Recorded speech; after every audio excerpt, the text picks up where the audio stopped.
Welcome back, everyone, to another part of this incredible story. This is part 2 of What If Naruto became the Iron Jinchuriki under Ebisu's training and surpassed every Genin. Before we dive in, if you haven't watched part 1 yet, I highly recommend checking it out first. You'll find the link in the description below.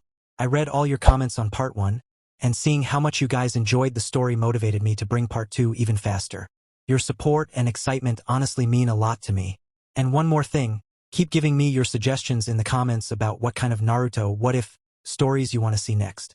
I read your ideas and I'll definitely try to bring the best ones to the channel. So now, without wasting any more time, let's begin this explosive part 2 of our amazing series.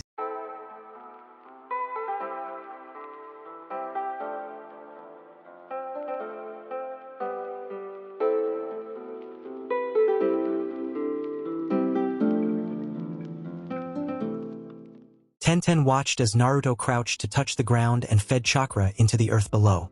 8 shallow depressions formed around him, an iron clone growing from each. Here you go, Tenten. Without me controlling them, they're kinda dumb. But they'll do what you say. I put enough chakra into them so that they should last all day. Neji can make his own clones if he wants to do this the easy way. 4 of the clones followed Naruto and 4 remained behind to use at her discretion. The new D-rank mission assigned by the Hokage was higher paying than average. Being much more labor-intensive than a normal D-rank, this was understandable. Delivering construction supplies to more than 24 training grounds and other assorted locations throughout the village would require most of the day if they didn't creatively apply their ninjutsu training. Or in other words, cheat. A marked map in one hand and a list of materials slated for each site in the other. Tenten addressed her new assistants. Okay, boys, let's get started. Follow me. Her destination was one of the warehouses indicated on the map provided with the mission briefing. 3 hours later and Tenten was nearly done, with all but one location scratched off her list. Using her cadre of Naruto clones to do all the heavy lifting and to pull the carts, the girl didn't even feel like she'd done any work. The clones were silent automatons unable to hold a conversation, leaving her bored and cranky, if fully rested for training after lunch. It didn't help at all that almost every civilian villager she encountered was going out of their way to be an asshole. At first Tenten thought they were disgruntled with her for some reason. She'd even come up with a theory to explain the villagers' ire. Genin weren't often available for this type of manual labor. Surely there were civilians who were paid to deliver goods around the village. Seeing a young ninja stealing jobs and looking none too happy doing it might get on many people's nerves. Her assumption, weak as it was, didn't even last through the first hour of the mission. Tenten quickly came to realize that she herself wasn't the target of the villagers' discontent. Her blonde teammate or his clones did not seem well liked.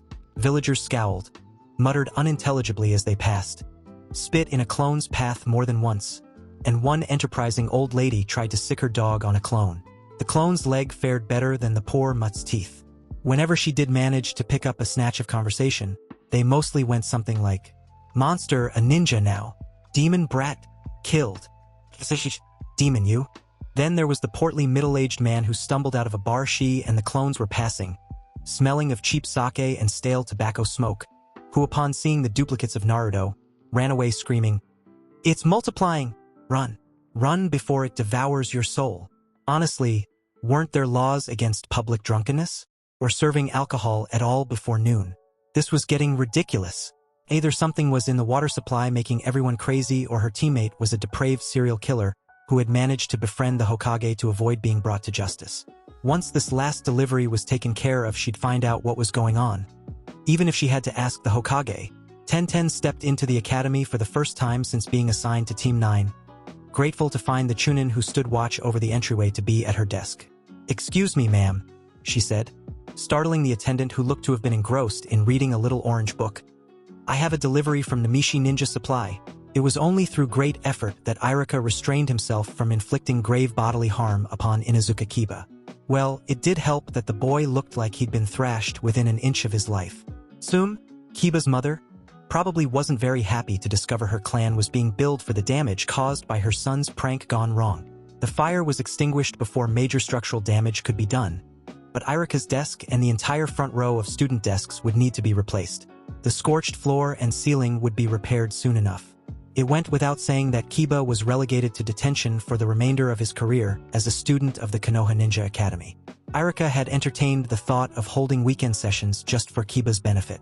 Thankfully, there were enough vacant desks in the room so that those few who sat up front could temporarily find a seat. Except for Kiba, he sat on the floor. Who can tell me which figure is widely recognized as having had the most influence on the course of the Second Great Ninja War? Irika asked. Only one hand among his students was raised, as expected. Saka dash. Knock knock. Hold that thought, Sakura. Irika cracked the door open to find a young female genin waiting outside. He recognized the girl's face from seeing her around the academy, but had never instructed her, so he didn't feel guilty not remembering her name. Can I help you, miss? I've got 2 cart loads of desks waiting outside, the genin answered. Is this the right place, sir? That it is, miss. Irika opened the door fully and asked, Do you need any assistance bringing them in? No thanks, I've got help waiting outside. I'll be back in just a minute. She disappeared from view. It looks like we'll be getting replacements for the desks Kiba destroyed last week sooner than I expected, said delinquent, perked up at the prospect of getting out of his embarrassing position. Don't worry, Kiba. You can keep your spot. Tenten returned to the classroom, this time leading a small procession of desk-toting Naruto clones. Where should I leave these, sir? She asked the Chunin instructor. It felt odd standing before a class of students no older than her blonde teammate. You can just leave them over by the window there, the one with the least amount of soot. She nodded and turned to the clones still standing in the hallway. Bring them in, boys.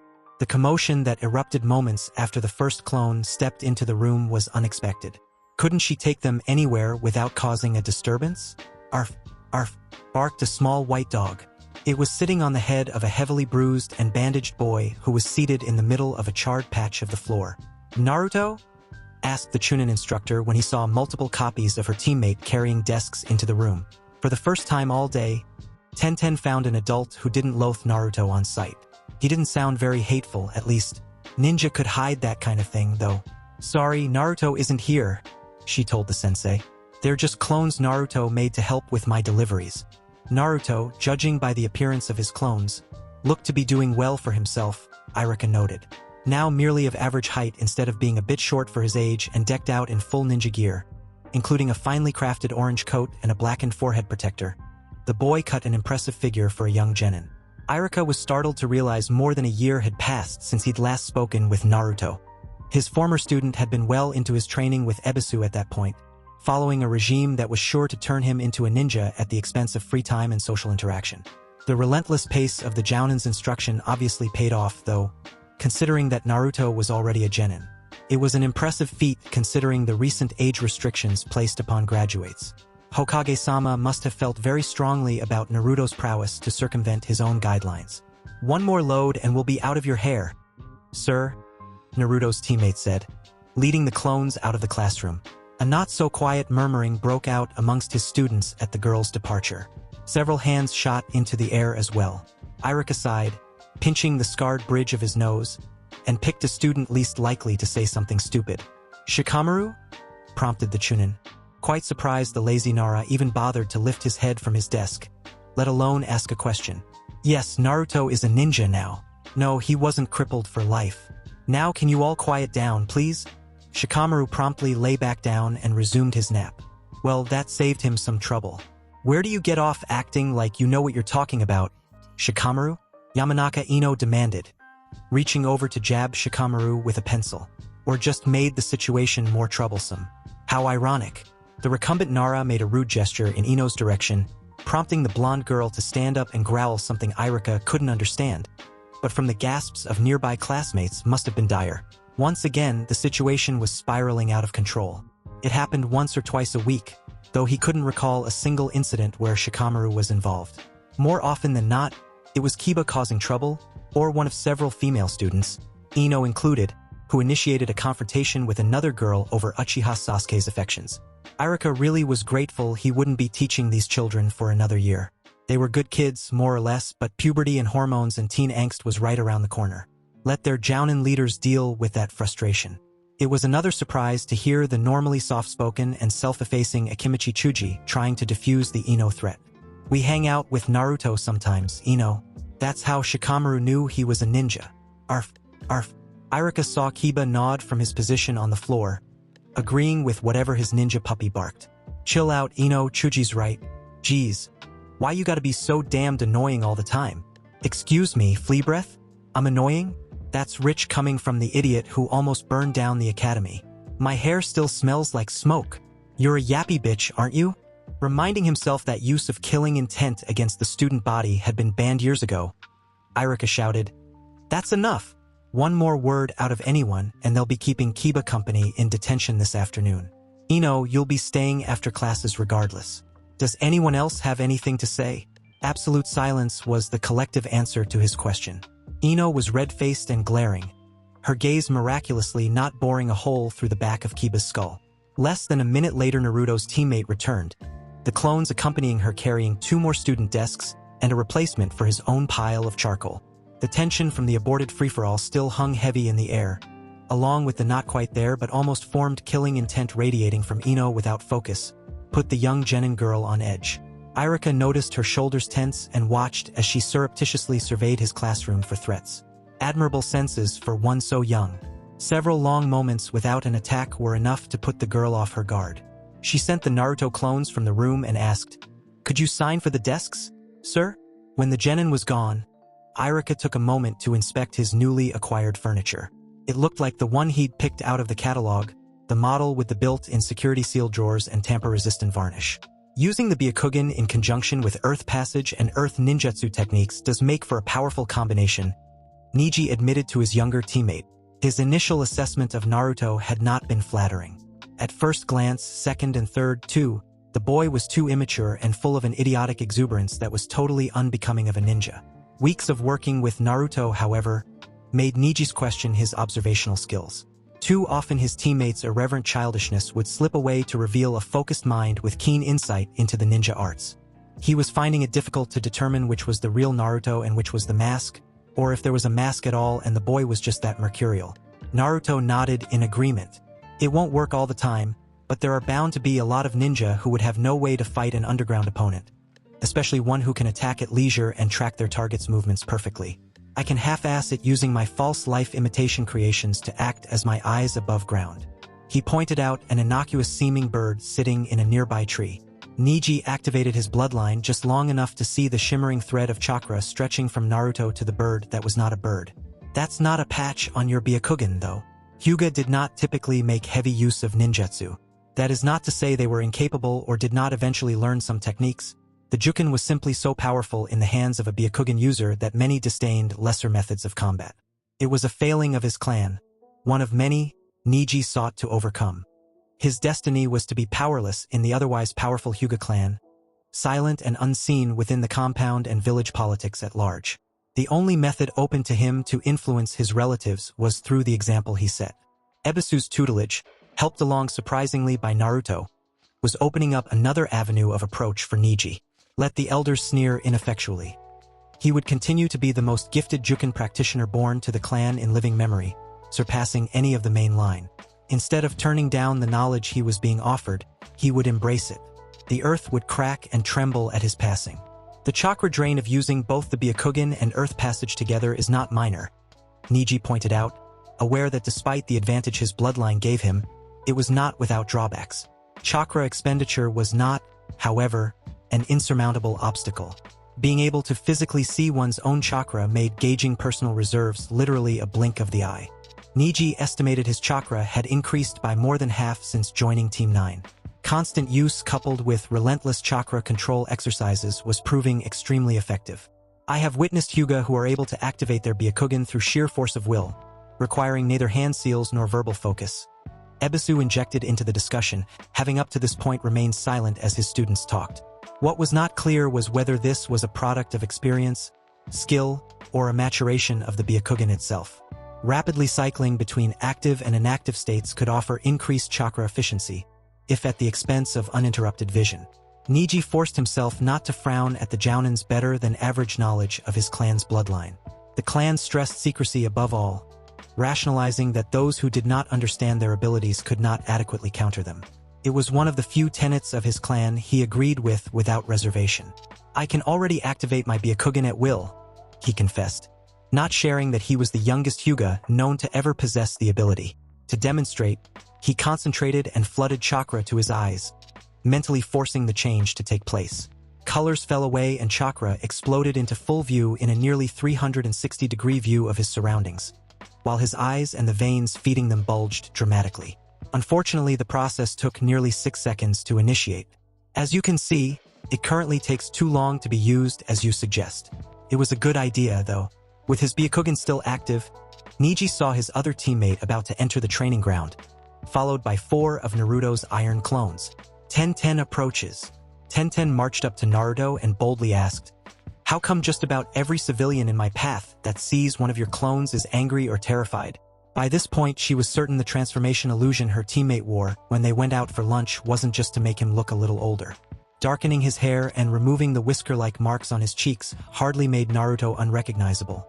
But it made a hell of a difference to most of the populace. Mostly joking, she added, "You're not some sort of murdering psychopath, right?" Despite the attempt at humor, she was concerned. It's not easy to earn the kind of reputation Naruto appeared to have without doing something truly heinous. Naruto mentally cursed himself for a fool, Tenten's questions now reminding him that he should have altered the appearance of his clones. His teammate had been dealing with asshole villagers all day.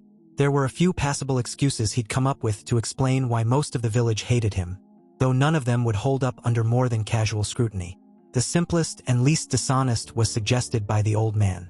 Being the only child born on the day of the Kyuubi's attack, at least the only one who survived the monster's attack, seeing Naruto as an ill omen wouldn't be unprecedented. When your best lie is so flimsy, sometimes it's best to just tell the truth. Telling his teammates about being a Jinchuriki was not high on Naruto's list of things to do, even if the truth was bound to come out one day. He'd rather solidify his friendship with them before dropping that kind of information into their laps. He glanced at Sensei, silently asking for advice. The Jounin's answering nod was barely perceptible. If the old man could tell the story after keeping it hidden from him his whole life, Naruto could manage after knowing his teammates for less than a month. "Well, now that you mention it, Tenten." The girl's eyes widened at Naruto's reply, hand drifting towards a kunai pouch of its own accord. Naruto laughed at Tenten's expression. Come on, you didn't really think I could be a murdering psychopath? The villagers are assholes, but I wouldn't go around killing them." He laughed again. "It did seem out of character for you. So what's going on then?" she asked, taking a seat in the grass a few feet from her teammates. "I can tell you both if you want me to, but it's an S-rank village secret for some stupid reason, meaning you'll be executed for treason if you get caught telling anyone else." He let that sink in, taking in the reactions from Tenten and Neji. The Hyuga appeared intrigued, probably wondering how such classified information could be attached to a newly minted Genin, one who could apparently share the secret freely without consequences that would see the death of any other. Tenten was harder to figure out. How strange was it that he could make a guess at the thoughts of someone as reserved and uptight as Neji while being thoroughly confused by his much more open and friendly, but all too female teammate? "Well," Tenten finally prompted, making the universal gesture for "go on." See, he would have never guessed she'd say that. Deciding to go about this a bit differently than the old man, Naruto lifted his shirt to reveal his iron-sheathed abdomen. Channeling chakra caused the seal array centered on his navel to appear, first as blue chakra, then darkening to an inky black. "This seal was placed on me by the Orange Hokage the day I was born, shortly before he died. Using the seal is actually what killed him, since he had to make a deal with the death god so it would function." Tenten's gasp was a signal to let his shirt fall, once more covering the hated seal. The reason a ninja as powerful as the Yondaime needed to sell his soul to the death god is because the Kyuubi is an immortal creature that cannot be killed, only temporarily dispersed or contained. He chose to contain it. Tenten had moist, watery eyes by this point, and Neji was pressing his right hand to his forehead protector while clenching his left so tightly that his knuckles were popping. "The old man never has explained how everyone in the village found out that I have the Kyuubi sealed inside me. That's why they all hate me. They think I'm the Kyuubi reborn, or that I could let it out anytime I want, or maybe I'm just a reminder of all the loved ones they lost to the monster. Younger people in the village don't know because the old man passed a law making knowledge of the Kyuubi's whereabouts an S-rank secret." He hoped Naruto was completely unprepared for a crying Tenten to attach herself to him in a rib-straining hug. Sensei had never taught him how to deal with this kind of situation. Don't cry, Tenten," Naruto said, patting the girl's shoulder gently. "I'm not crying," the girl sniffled. "There's just something in my eye." Over his teammate's shoulder, Naruto mouthed a silent, Help! To Sensei and Neji, both of whom just shrugged. He was on his own for this one. In retrospect, Shikamaru should have known that Ino would seek him out once she was released from detention. Due to that failing, he was now stuck holding the girl immobile with his family's shadow imitation technique. If he was any slower, Ino may have been able to complete her possession technique, and there was no telling what havoc she'd be wreaking using his body. "I'm gonna get you, Shika," Ino screeched. Shikamaru winced at the piercing volume. Slightly increasing the chakra, he applied to his extended shadow until its control crept up high enough to silence the Yamanaka girl. Even with her mouth pinned shut, Ino managed to be fairly loud. "So troublesome. Chuji, will you hold her in place so I can escape?" "Ah!" Chuji scratched the back of his head, glancing between his best friend and the girl whose eyes promised death if he complied. "Maybe we should tie her up so we can both escape," he wondered. Shikamaru was about to comment that Chuji hadn't done anything to cause Ino to visit her wrath upon him, at least not yet, then saw the look in the girl's eyes. "You have any rope or wire handy?" Chuji's weapon pouch was currently dedicated to carrying his emergency rations. "Just hold her for another minute. I'll use my scarf to tie her up." Please, Keikiba. Tell me about Nen Naruto?" Hinata stuttered, her face flushed a ruddy pink. The shy Hyuga girl was waiting for him outside when Irika turned them loose from detention. He couldn't remember ever having spoken to her in the 5 years they'd shared a class. Arf, arf. Hiba sighed at Akamaru's antics. The ninja puppy loved to play up his cuteness factor. Girls just ate it up. The dog leapt from his head and into Hinata's arms. She caught him easily, and petting and gentle cooing commenced immediately. "Hey Akamaru, you're such a good boy, aren't you?" One day Akamaru would try to pull this stunt off and he'd run into a cat person, or worse, a Kiri ninja. Word on the street was that Kiri ninja ate dog. Arf.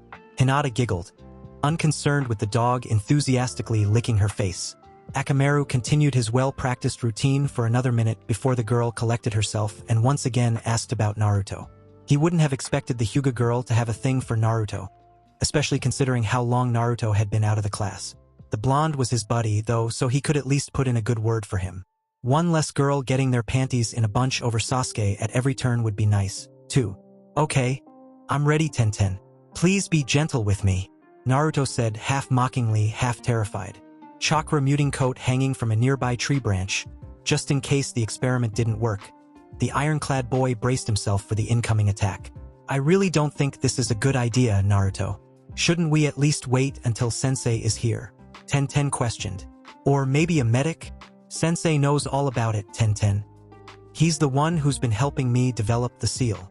As part of the test, Naruto had extended the iron sheathing his arm, manipulating it with his chakra until it formed a thin coating on his entire right hand.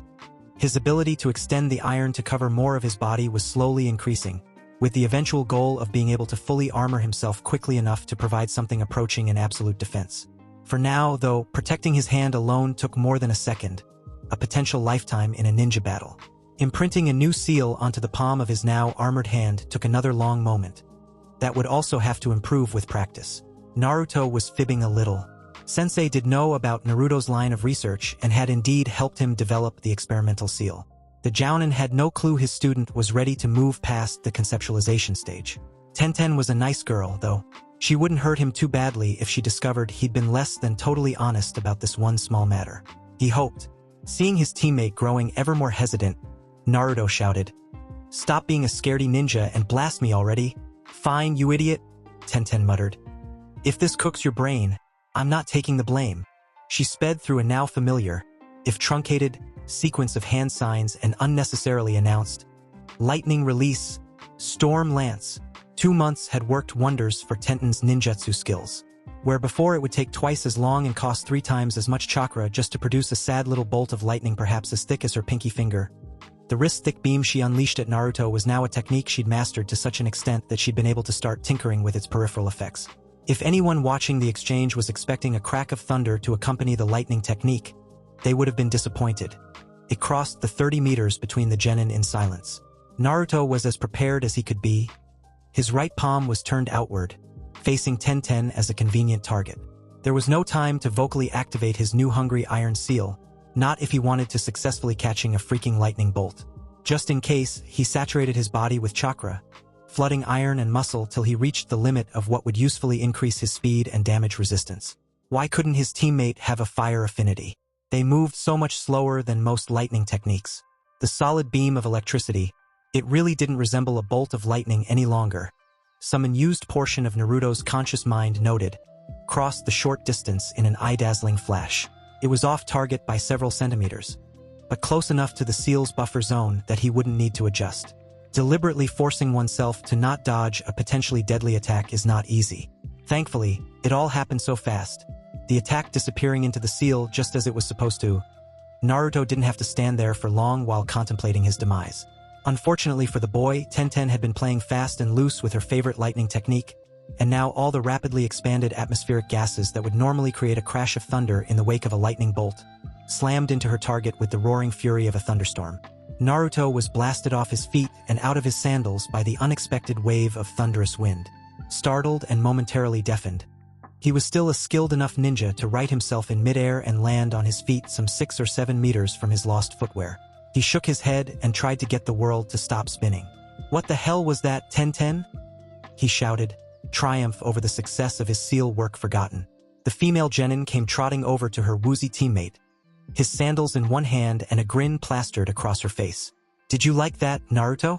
Who needs a wind affinity when you can play with thunder? Not this girl." She dropped the sandals at Naruto's feet and waved her arms about in a little victory dance. Quickly giving up on simultaneously standing and getting back into his sandals, and wondering if he might be concussed, Naruto sat down and got to work. "I'm not the only one who's been experimenting, eh? As if I just sit around and let you figure out how to counteract all my techniques," Tenten scoffed. "A girl's got to keep up with the times, Naruto." "That was pretty cool," Naruto agreed as he climbed back to his feet, by now feeling mostly recovered from the surprise attack, invisible and with a much larger area of effect than the lightning would suggest. "I'm jealous, all my iron release stuff is right there for the world to see. Except for the hidden underground techniques you couldn't really use on teammates for fear of reducing them to smears of meat and gore." Tenten graciously accepted the compliment, pleased that her ninjutsu was being praised instead of her weapon work. People had been telling her for years how accomplished she was with tools. It was a heady feeling to really branch out and prove herself in a whole other area of the ninja arts. "Your new seal sure seemed to work well," she commented. That had been the original purpose of this encounter to begin with, testing out Naruto's answer to his extreme vulnerability to lightning-natured ninjutsu. Naruto perked up and nodded. "It did, didn't it? It's still too early to guess how much the hungry iron seal can absorb in one shot, but I'm happy it managed that monster you tossed at me. We need to see how your Storm Lance technique does against some of Neji's earthen fortifications." He looked down at his metallic hand and the seal still imprinted in his palm. The recessed lines and sigils now glowed with a soft white light. "We can test its capacity some other time. Stand back and let's see how well it discharges." Tenten moved a couple meters away, then thought better of it and tripled that distance. This would be Naruto's first attempt manipulating a large amount of lightning chakra. "Maybe you should just dump it into the Gru Dash? ZPPPPT crack." So much for that suggestion, Tenten thought. Warily, she walked over to check on her twitching teammate, on the lookout for another outburst. He was lying in the middle of a patch of charred grass, his clothing half burned away and his hair standing on end. Little crackling electrical discharges played across his iron armor. "Naruto, are you okay? Can you hear me?" The boy groaned, making no attempt to move. "Tich, that was not my greatest idea, Tenten," Naruto finally mumbled. "No, really, you think so?" Tenten deadpanned, glaring at the still sparking Genin. "I'm not sure, but I think my spleen hurts." Naruto suspected Sensei and Old Man Hokage had some sort of twisted deal going. It explained how the few D-rank missions the team went on were all assigned on Mondays by the Hokage himself. He'd thought the old man's claims to enjoy the suffering of his Genin and the despair they experienced being made to do mundane chores was just a joke. But now he wasn't so sure. Here it comes, another stupid D-rank, Naruto thought. One more and I might snap. He couldn't imagine how teams with normal instructors did it, going on multiple D-ranks a week. Ebisu and I have discussed the continued progress of Team 9, the Hokage began, and we both feel you are ready for an assignment befitting your hard-earned skills. That statement startled Naruto out of his sullen slouch and into a state of near-vibrating excitement. To his right, Tenten's attention sharpened and she leaned forward waiting for the long-hoped-for words. Neji was already standing poised, his posture impeccable. The only indication he might be interested in the Hokage's follow-up was the slight tightening at the corners of his eyes. The Hokage reached across his desk and passed Ebisu a genuine wax-sealed mission scroll, not at all like the cheap pieces of rolled paper they'd come to associate with D-ranks. Ebisu will give you a full briefing. This will be a mid to long-term C-rank escort mission, projected to last between 4 and 8 weeks, with pay adjusted according to final duration. The client's caravan is not expected to arrive in the village until sometime tomorrow afternoon. You will depart the following morning. You're the best, old man. Naruto exploded, no longer able to contain himself. The Hokage laughed. So I've been told from time to time, Naruto. Our client is a roving merchant representing a newly formed enterprise that seeks to establish ties with several of the larger fishing concerns in Southern Fire Country, as well as Tea and Sea Country, Ebisu explained. Limited as we will be to traveling at an average civilian pace, the minimum of 4 weeks given by the client may be overly optimistic. Considerations must also be made for weather and any complications that may arise in acquiring passage on an ocean-going passenger vessel, as there is no overland route to Sea Country. I would advise you to each pack with a trip of 8 to 10 weeks in mind, but do not attempt to carry an excessive amount of gear. That would not be an issue for Naruto, who had taken to carrying nearly everything he owned, except for the clothes on his back, in a series of storage seals hidden within his armor. He would ink out traditional storage scrolls for his teammates. Tenten already had her weapon scroll, but he doubted she would want to keep her other gear in it. You will not be expected to cover the expense of room and board if our client wishes to room overnight in an inn or hotel. It is a standard rider in all Konoha contracts that the client will provide accommodations for his escorts. Because of this, unless our client is quite wealthy or unusually free with his Ryo, expect and plan to sleep under the stars most nights. For Naruto, who had never been beyond the village walls, this was starting to sound better and better. 2 months or more out of the village, new and strange sights to see, people to meet who had no clue he was the Kyuubi Jinchuriki, international ramen to sample. He'd have to hit up Ichiraku's and restock his supply tomorrow. Tomorrow will not be an official training day. If you do wish to train, I would ask that you limit yourselves to light exertions. Nothing that could cause an injury, Ebisu said with a pointed look cast in Naruto's direction. You electrocute yourself one time with an experimental seal array and it follows you forever. We are scheduled to depart from the southern gate at first light the day after tomorrow. Do not be late. Then Sensei was gone in a Konoha body flicker. I don't know about you guys, but I don't have much camping gear. Any really, Naruto said to his teammates. It turned out that Tenten didn't either, and though Neji could easily requisition the necessary supplies from his clan's armory, he preferred to purchase his own. It's not our specialty, but my parents' shop does stock traveling gear with ninja in mind. I can probably even get you guys my only child of the owner's discount, Tenten volunteered. Awesome. I'll take care of storage scrolls for you guys. Lead the way, Tenten. Higurashi Outfitters was tucked away in a corner of Konoha's predominantly ninja district that Naruto had never gotten around to visiting. It appeared to be one of the oldest surviving neighborhoods in the village, not already absorbed into one large clan compound or another, and most of the buildings were ancient but well-maintained. Displays were minimal inside the shop. This was not a place to attract civilians with Ryo to burn and nothing better to spend it on than a fancy sword they couldn't wield. Kunai, shuriken, and senbon, along with more obscure ranged weaponry, could be purchased by the gross. They had an amazingly good deal going on high-grade ninja wire, if you were willing to buy cask-size spools a kilometer in length. The smell of leather and well-oiled steel permeating the shop was not unpleasant. Hey Mom! Tenten greeted a middle-aged woman sitting behind the counter writing something in a large ledger. The girl's mother was pretty, with a round face and big eyes. Her hairstyle was identical to Tenten's own, but graying at the temples. Tenten dear? The woman smiled at her daughter. Naruto had long ago become accustomed to displays of affection between parents and their children. He could hide his jealousy well these days. These must be the teammates we've heard so much about. It's absolutely shameful that you haven't brought them by to introduce us sooner. She looked between Neji and Naruto, smiling at both. If she harbored the standard villager prejudice, Naruto could not tell. Tenten sighed and hung her head a bit. Sorry, Mom. It's not like she could tell her teammates she was scared her parents would treat Naruto badly. Gathering the courage to bring them now had been difficult. They never voiced objections to him being on her team. Then again, she'd never expected the population of her home village to behave so monstrously toward Naruto, either. You must be Neji. We do a great deal of business with your clan. Higarashis have been supplying Hyugas since I was Tenten's age.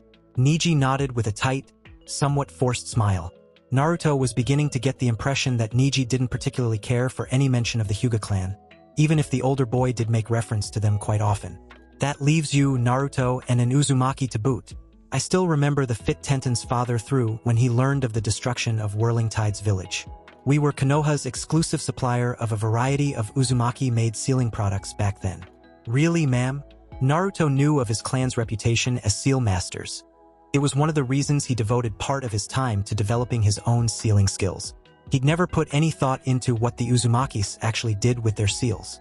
They did have to earn their livings somehow, he guessed. Oh, please call me Akane. Ma'am makes me feel so old. The older woman giggled, much to Tenten's eye-rolling displeasure. Uzumaki seals were recognized for their quality and reliability.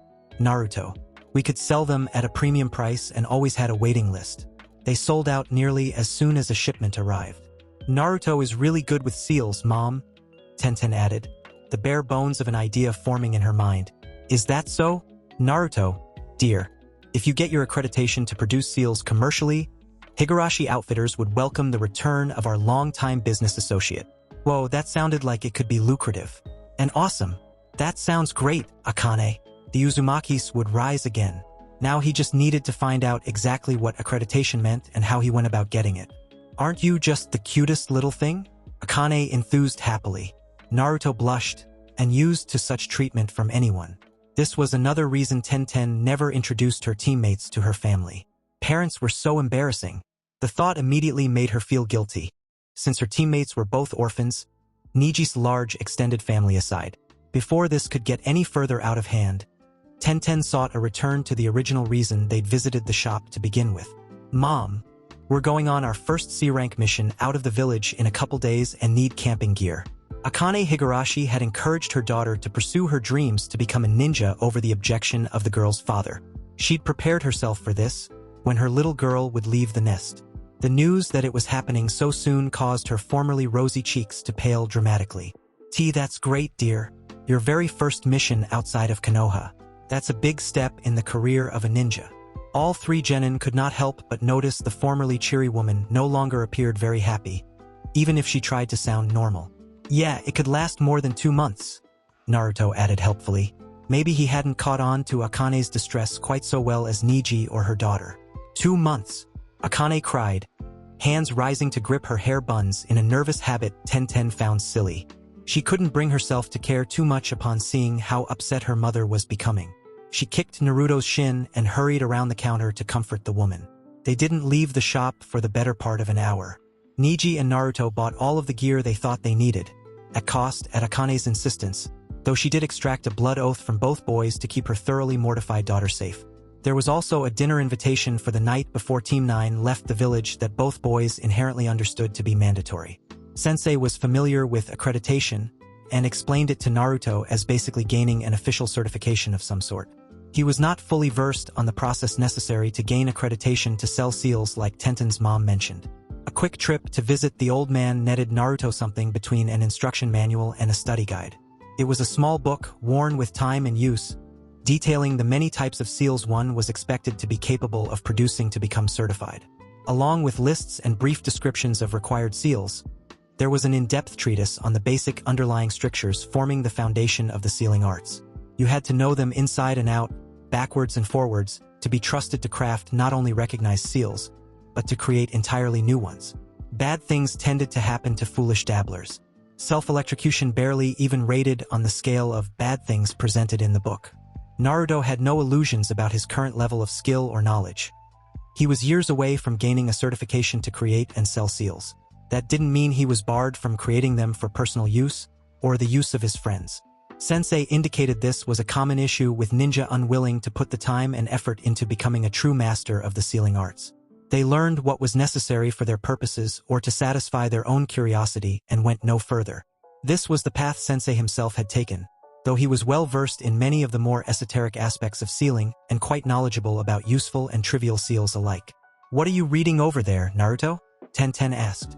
It wasn't unheard of to find her youngest teammate perusing a book or scroll, but it was worthy of some note when he was using the light from his glowing palm to illuminate the pages well enough to read in the poor pre-dawn light. "A book I got from the old man yesterday. That stuff your mom said about selling seals got me interested, so I talked to Sensei about it." He turned to give Tenten a better view of the leather-bound volume, the shining seal on his palm making the Uzumaki spiral engraved on the front cover easily visible. "I've got a long way to go if I want to live up to the Uzumaki name," he concluded. Neji's arrival at the gate prompted Naruto to seal away his new book and Tenten to resheath the short sword she'd been honing to pass the time. The Hyuga boy, like his female teammate, carried a medium-sized storage scroll courtesy of Naruto. On each of their backs was a lightly laden traveling pack with a few easily accessed essentials. Unlike Naruto, who could pull whatever item from storage he wished at will, neither wanted to bother unsealing a canteen or ration bar whenever they grew thirsty or hungry, and having a spare change of clothes available in the event they lost their scroll was just common sense. In addition to their scrolls, Naruto altered as many of his teammates' kunai and shuriken, as they wished to give each weapon the destructive potential of an explosive tag. Neji chose the path of moderation, allowing Naruto to modify an even dozen of each. Tenten, not really believing in the concept of overkill, was unsatisfied until every projectile she owned was upgraded into an explosive. "You see Sensei around anywhere, Neji?" Naruto asked. Their Jounin leader was already gone from the house when Naruto reluctantly dragged himself out of bed even earlier than he was accustomed to. As he often did lately, Neji activated his Byakugan through sheer force of will. It still took him several seconds, but the practice was paying off and he'd nearly have the required time in the past month. This early in the morning, even Konoha's normally bustling streets were mostly deserted, allowing the Hyuga's eyes to locate the familiar chakra image of their sensei, as well as a small handful of other presences. "He appears to be slightly less than a kilometer away. I believe he is escorting the client now. I think we should keep score," Naruto suddenly exclaimed after a few minutes of comfortable silence, much to his team's confusion. "You want to keep it down a bit, kid?" growled one of the Chunin in the nearby guardhouse.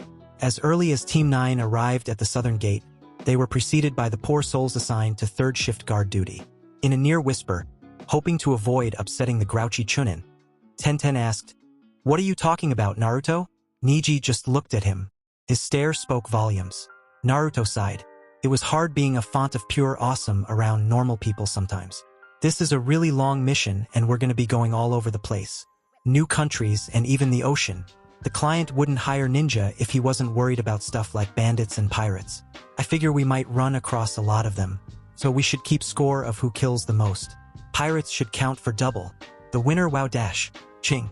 The kunai now embedded in the stone wall 9 or 10 centimeters to the right of Naruto's head silenced him quickly. Neji dropped into a ready stance, Byakugan flaring reflexively. Tenten's short sword was half-drawn as she surveyed the area for threats. "You didn't hear me the first time, brat? My shift is almost over and I don't want to listen to your yapping." Now the Chunin guard had Team 9's full attention. Late 20s, black hair, with a burn scar twisting one side of his face into a perpetual sneer now directed towards Naruto. If the look didn't broadcast habitual asshole, not much else did. Naruto wrenched the kunai from the wall, pushed chakra into it, and then flipped it back to its owner. Iron release. False life imitation.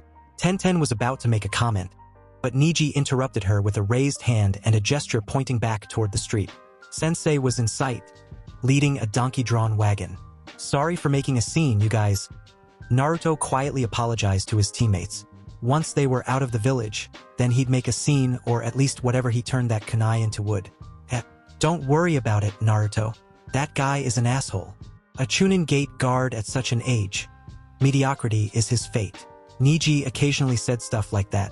Sometimes it was hard to get the gist of his ramblings or even tell whether they were positive or negative in nature. The meaning was fairly clear this time. "Good one, Neji," Naruto laughed. "By the time we get that old, we're gonna be world-freaking famous.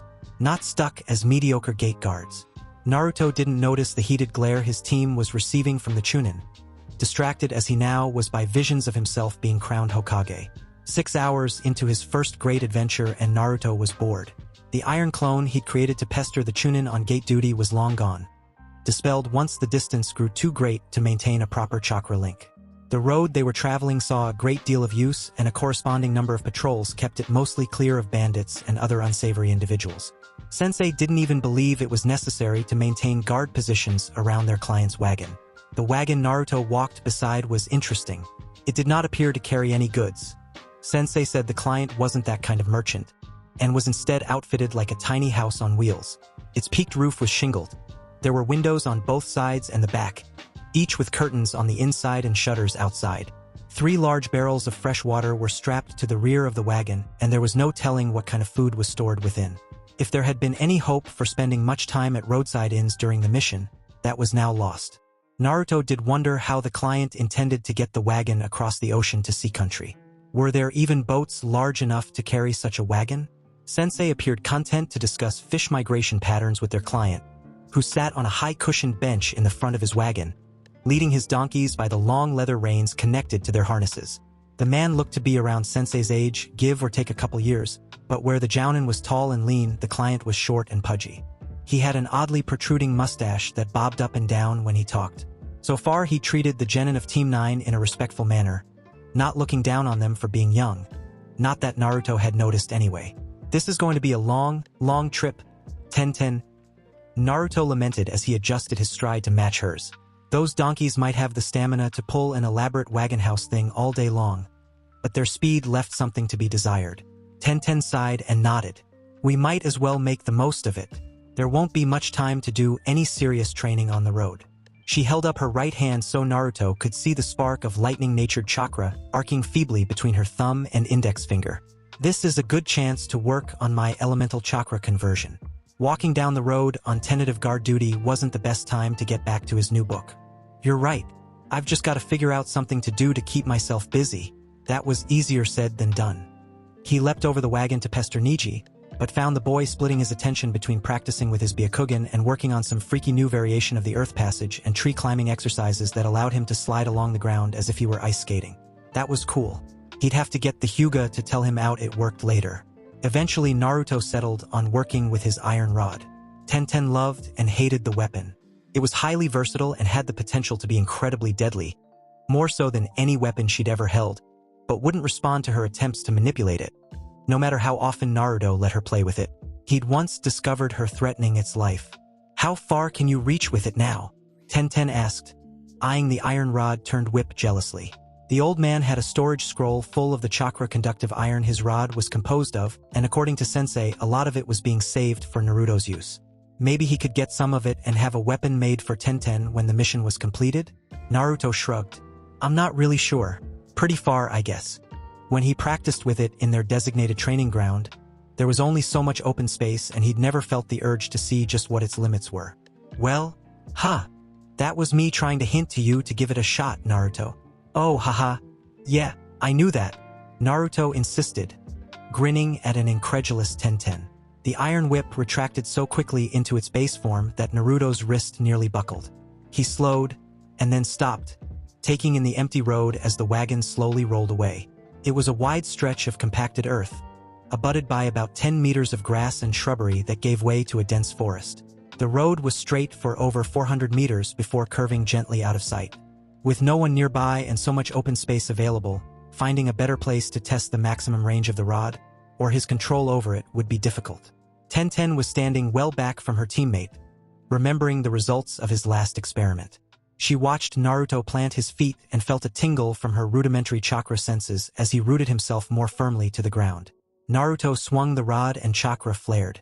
Despite having her full attention focused on the weapon in Naruto's hand, it still blurred out of sight for a moment, lengthening with impossible speed and narrowing to a nearly invisible wire-like strand. And then as fast as it extended, the iron was retracted. The force of its return so great Naruto nearly dropped the reconstituted rod with a pained yelp. Nothing seemed to happen for a long moment, but then every tree along the right side of the road, from perhaps 30 meters away to just short of the far-off curve, and at least another 30 or 40 meters back from what used to be the tree line, fell over with a crash of thunder every bit as loud as her most powerful lightning technique. Holy shit! Holy shit! Holy shit! Tenten mumbled, her eyes wide and glassy, realizing she should have stood much further away. Convincing Naruto to cut loose might have been a bad idea as well. That was fucking awesome, Naruto shouted, totally unprepared for the carnage he just visited upon the unsuspecting woodland. He took a long look at the iron rod in his hand before gazing back out at the hundreds or thousands of trees felled with a single half-hearted swing of his arm. I am a beast, he thought with a savage grin. Later, when he was less impressed by his own badassery, he would begin to wonder why everything to the right of the road had been hit when he'd been aiming for the left, and how come the rod didn't just lengthen and stab through the trees as he'd intended. Ebisu had listened to his students, only a portion of his attention remaining on the conversation he was holding with the client. It was good that each Genin was finding constructive ways to occupy their minds. Later, as they moved further from Konoha and deeper into the wilds of Fire Country, then into foreign nations, there would be a need for greater vigilance. He nodded to himself, pleased that Tenten convinced Naruto to test the extent of his control over the chakra conductive iron rod he carried. The client was in no hurry, allowing the donkeys pulling his somewhat gaudy traveling wagon to set the pace. So when the earth shook and thunder crashed, they were less than 20 meters from Naruto and Tenten's position. The animals froze, startled by the noise, bringing the wagon to a sudden halt. Neji, stay with Mr. Iwana, Ebisu ordered. He rushed around the wagon and was confronted by the sight of many acres of destroyed forest. Trees were toppled every which way, with some head-high stumps jutting up through the foliage. It looked like a tornado had touched down or a monstrously powerful wind ninjutsu unleashed in the area. If anyone owned the deforested land so far from any settlements, it would probably be the daimyo.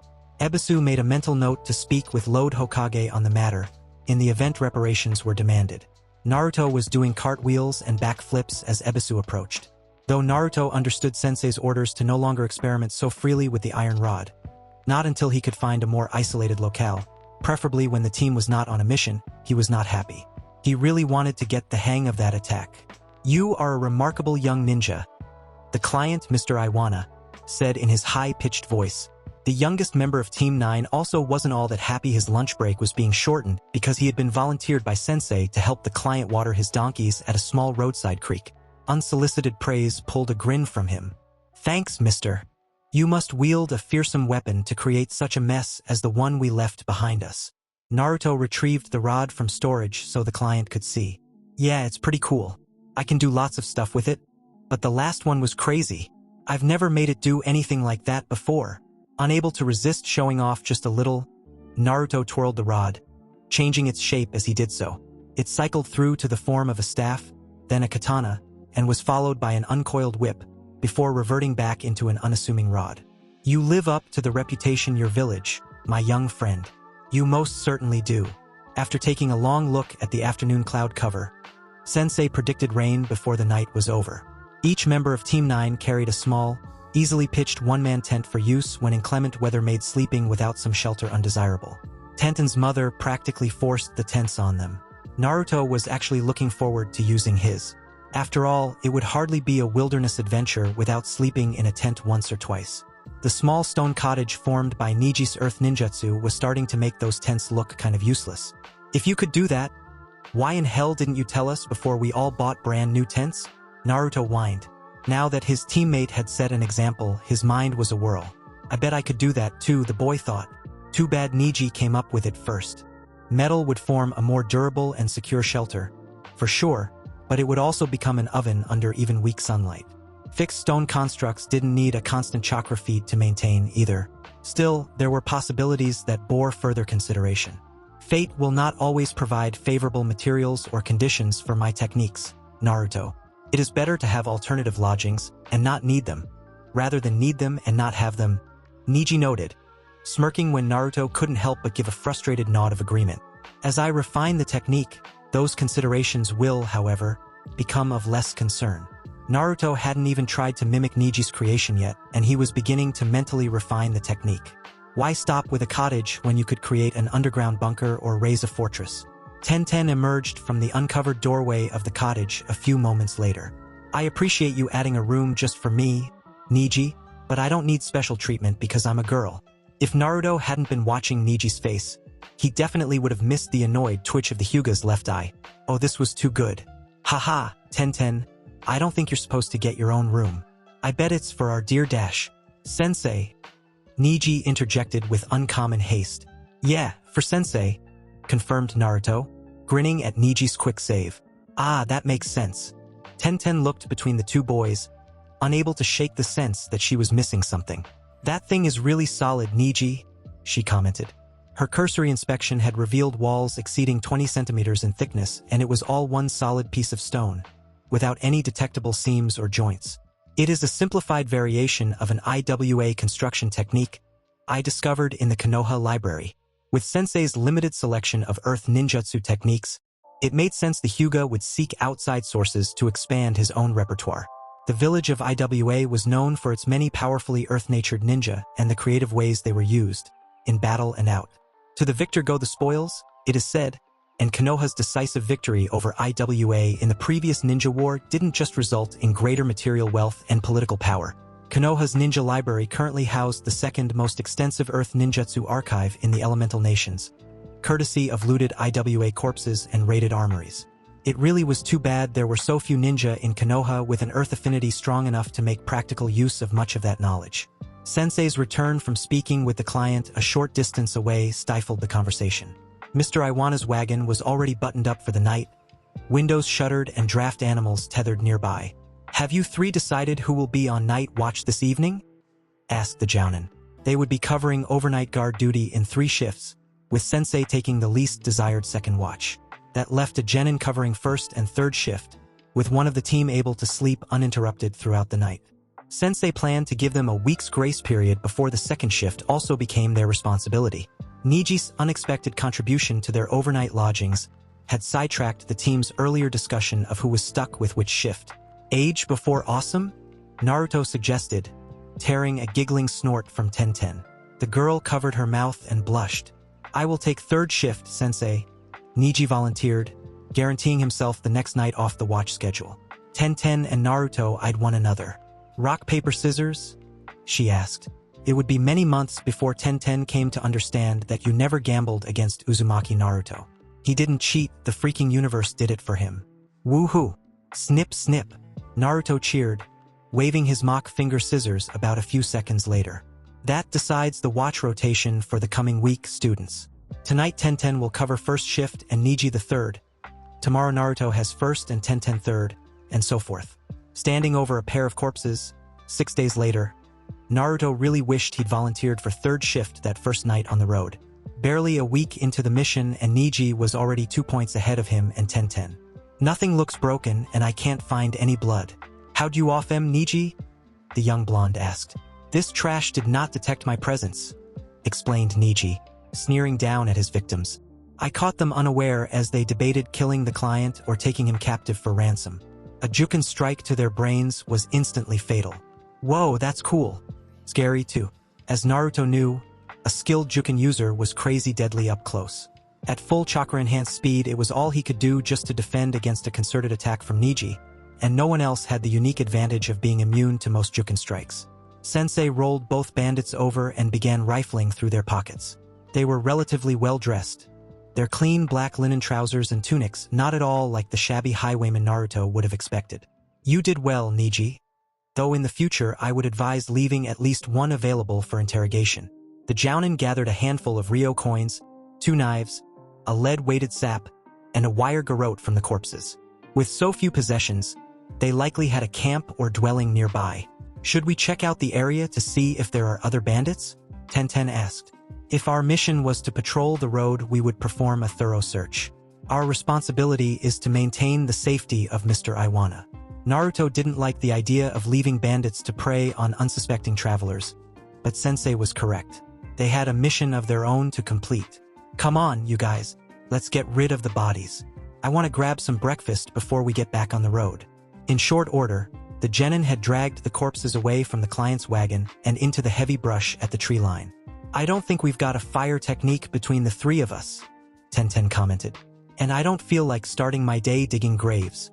Neji, you killed them, you should get rid of them. We've really got to teach you Earth Passage sometime." Tenten teased Naruto as he knelt between the 2 corpses.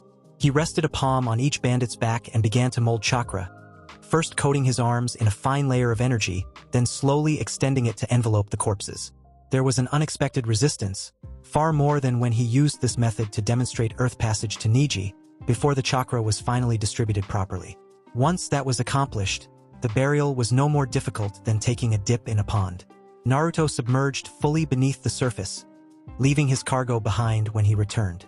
"See, it's easy," Tenten crossed her arms over her chest and glared at Naruto. You know my lightning affinity makes that exercise hard for me, Naruto. According to Sensei, Tenten's lightning affinity ran deeper than most. While she was not barred from using earth nature techniques, the girl would never be able to learn them without considerable study, and the chakra expenditure would be many times greater than what a normal ninja would experience. This even extended to non-elemental chakra manipulation that affected the earth. I don't pick at you because you can't swim. I could totally swim if I didn't weigh so much, the metal-infused boy exclaimed. Besides, swimming became obsolete once I learned to walk on water. Most ninja who carried a rebreather did so to mitigate the danger of gaseous poisons or to complement their extensive use of water ninjutsu. Naruto kept two in storage because he sank like a stone. Mr. Iwano was actually urging his donkeys to pull the wagon at something more than an arthritic octogenarian's walking pace, though the progress was still painfully slow for the genin of Team 9. The day had started with such promise and a little excitement, even if Neji was able to take an early lead in the kill tally. We stopped early yesterday in order to have most of today to navigate the only pass through the shattered steel mountains suitable for Mr. Iwana's wagon. The path is relatively well-traveled and simple enough, but there will be no safe area to make camp. Despite being able to see mountains every day from within the walls of Konoha, none of the genin had actually ever visited any. Even if nothing exciting happened and it proved to be just another boring day on their first C-rank mission, the novelty factor alone would break up the monotony. Sensei continued to explain the dangers of traveling through the mountains. Rock falls and slides, treacherous footing, and giant saber-toothed mountain lions were all covered in some detail. Yes, Naruto, the pelt of the saber-toothed mountain lion is quite rare and valuable, Sensei answered, then followed up with another answer, this time to an as-of-yet unasked question. No, Naruto, we will not be hunting any saber-toothed mountain lions. I just thought the old man might like one for his birthday, Naruto muttered.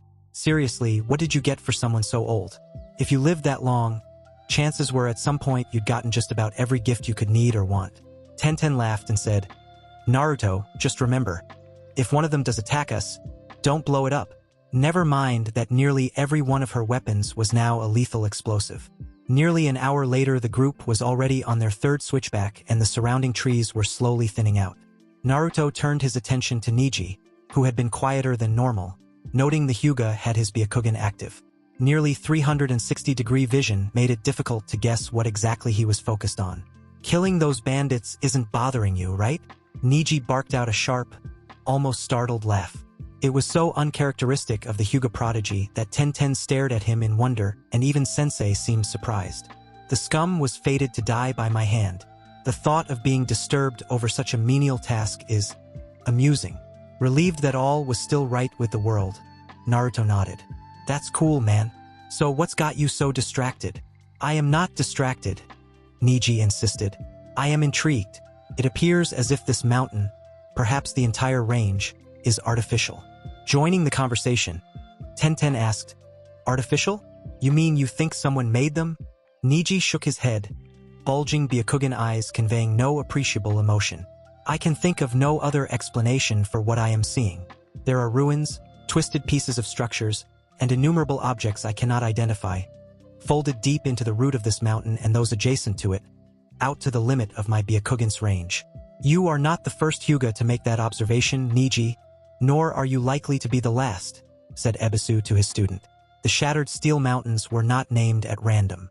Prospectors working deep in the mountain valleys sometimes unearth beams of twisted and broken steel untouched by a speck of corrosion, diamond-hard panes of glass, and other inexplicable materials.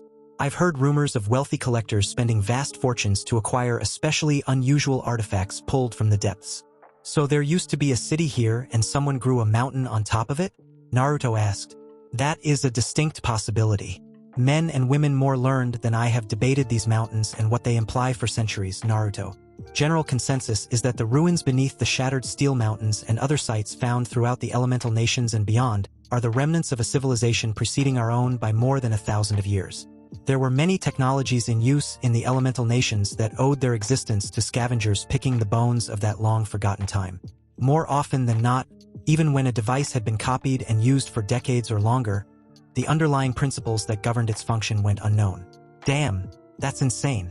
How strong do you have to be to raise mountains that can swallow cities? The Kyuubi might be able to do that, Tenten answered. Maybe some of the other tailed beasts too. The tailed beasts do no predate the use of chakra, which originated with the Sage of the Six Paths approximately 6 centuries ago, Ebisu countered. Many of the ruins I've spoken of are noted in writings going back much further than that. How the hell do you make a freaking mountain without chakra, or even one of the tailed beasts? I believe that would be one of the issues confounding the scholars, Naruto, Neji said, allowing his Byakugan to go dormant. I will consult the Hyuga archives when we return to Konoha. Noting his team's genuine curiosity, Ebisu added, you may wish to speak with Uchiha Sasuke as well. Prior to the founding of Konoha, the Uchiha clan maintained a base of operations in the remains of an ancient city believed to belong to the same civilization buried beneath these mountains. Naruto managed to contain his latest idea for all of another 15 minutes before saying, Neji, between the two of us, I bet we could get deep enough into the mountain to bring back something cool. We might even get lucky and find an old piece of junk some rich guy would want to buy. Sensei didn't wait to hear Neji's response. Don't even think about it, Naruto. Remember, the client is our priority. The two Genin, each with their own special talents, could very well enact Naruto's flight of fancy. And on the return trip, Sensei? Incredibly, it was Neji and not Naruto who asked. Mr. Iwana's contract with Konoha did not extend beyond providing protection during the last leg of his journey to Sea Country. We will revisit the issue then. I can see why Sensei says it's not safe to camp up here, Tenten said, accompanied by Naruto's long whistle. The group had left the tree line behind hours earlier. Though the low altitude and moderate climate would have supported evergreens much higher up the mountain, the lack of soil limited vegetation to scraggly-looking vines and brush with roots able to pry their way into the more inviting cracks and crevices. The harsh, jagged mountainside was by far the most inhospitable locale the Genin of Team 9 had encountered to date. Beyond the few brittle-looking plants they passed, there was no animal life, and if there were insects, they hid themselves well. So there you have it, guys. Naruto just buried those two bandits' bodies underground. Simple, clean, professional. But, hold on a second. What do you think? Are those bodies gonna stay there till morning? Or is some stray dog gonna have a very weird dinner tonight? And hey, if someone does find them, who's getting arrested? Naruto, Neji, or poor Sensei?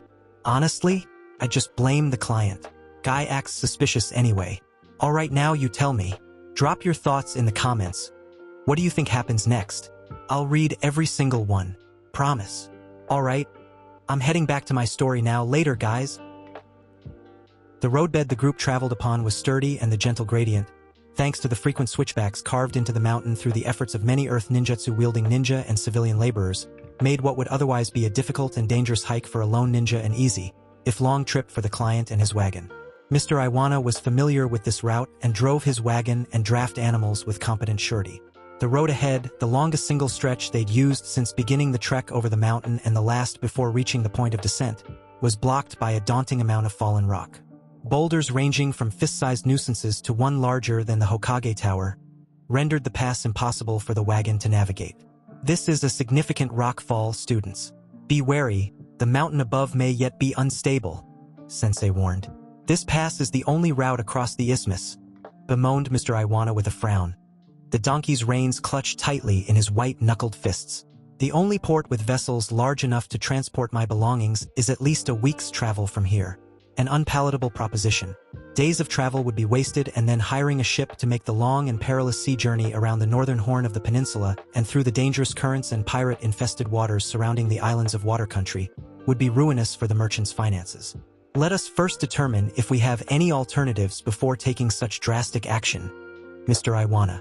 To the Genin, who he led out of range for eavesdropping by the client, Sensei said, Team 9 has the skills necessary to remove this obstacle, but the effort would be both dangerous and far outside the scope of the contracted mission. If you all agree to attempting to clear the road, upon our return to Konoha, I will recommend most strongly to Hokage-sama that your efforts deserve B-rank mission status. Beyond responsibility to the client, you will be performing a service vital to Fire Country as a whole. As Mr. Iwano said, with this pass blocked, overland travel to an entire region of the country is impossible. Naruto didn't spend any time thinking about the risks or the rewards. If Sensei thought he could do it, then he damned well could do it. Hell yeah, count me in. Tenten and Neji followed Naruto's example only moments later, if with less obvious enthusiasm. For such new genin with only a double handful of D-rank missions under their belts, successful B, and C-rank missions in their dossiers would be remarkable. The additional pay would also be nice.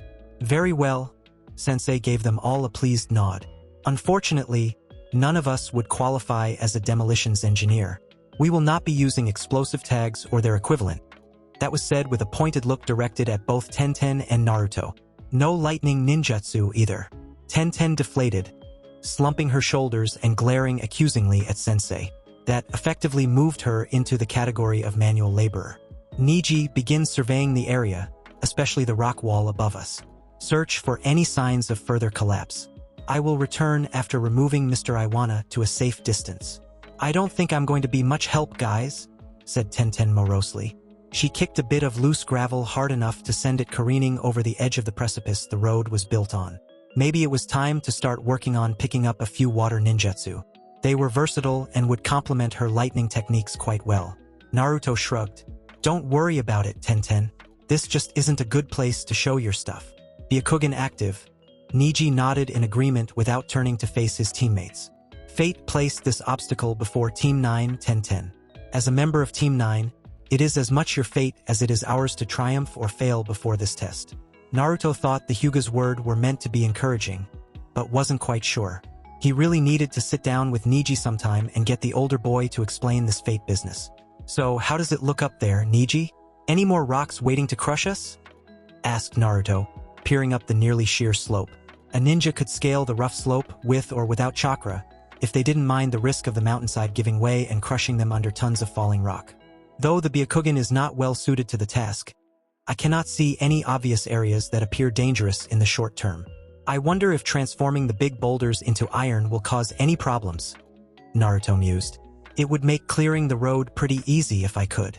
He wouldn't need to do anything beyond initiate the transformation then let it end. As with all materials he altered, once the chakra was withdrawn or expended, they would disintegrate into dust. That would be a lot of dust, though. I wouldn't recommend that course of action, Naruto. The boy jumped, startled by Sensei's presence.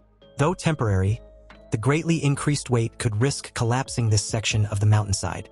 What if? Tenten stood well back from the area where the rest of her team worked, watching intently over Naruto's insensate form.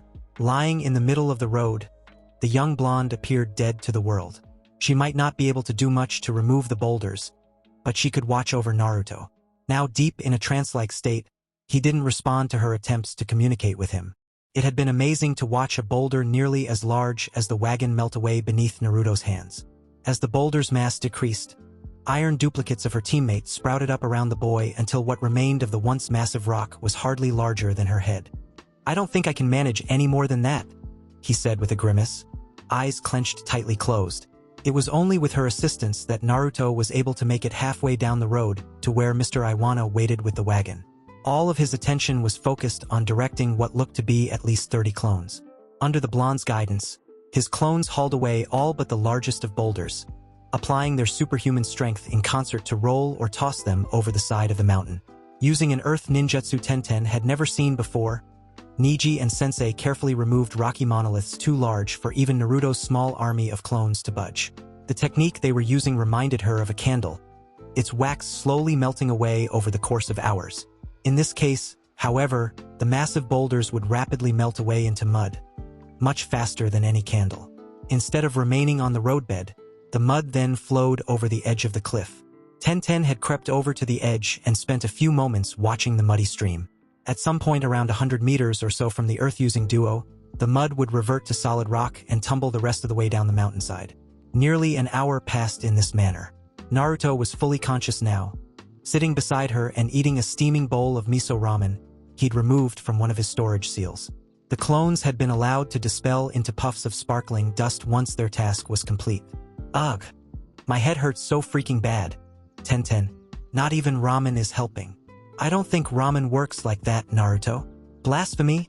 Naruto cried with a chuckle. Then he closed his eyes and muttered, "Oh, I don't want to laugh. That only makes it hurt worse. How come using your clones affects you so much? I don't think Neji's earth clones do that to him. Probably because Neji uses an actual clone technique, I guess. He can make as many as he wants until his chakra runs out. Mine are just a different application of my false life imitation technique. When I animate something like a clone, There's sorta like this pressure on my brain, if that makes any sense. It's not bad as long as I don't make too many or just don't split my focus between them all. Controlling 34 clones simultaneously was probably pushing my limits a little too far, Naruto admitted. I'm getting better at it, though. This time last year, 20 would have knocked me on my ass and into dreamland. You should think about learning a different technique. Even if your iron clones are better than other types, you might not be able to afford the distraction of using them one day, Naruto. He nodded, loudly slurping the remaining broth from the bottom of his ramen bowl. Emptied, it disappeared back into a seal. When we get back home, I promise to learn a new clone technique, if you will. 2. Deal. If there were lightning clones, Tenten had yet to discover them in her research. Movement down the road caught the two Genin's attention. Neji and Sensei were heading their way. The Hyuga looked wiped out, his face flushed and his hair and clothing sweat-soaked. His footing looked none too steady either.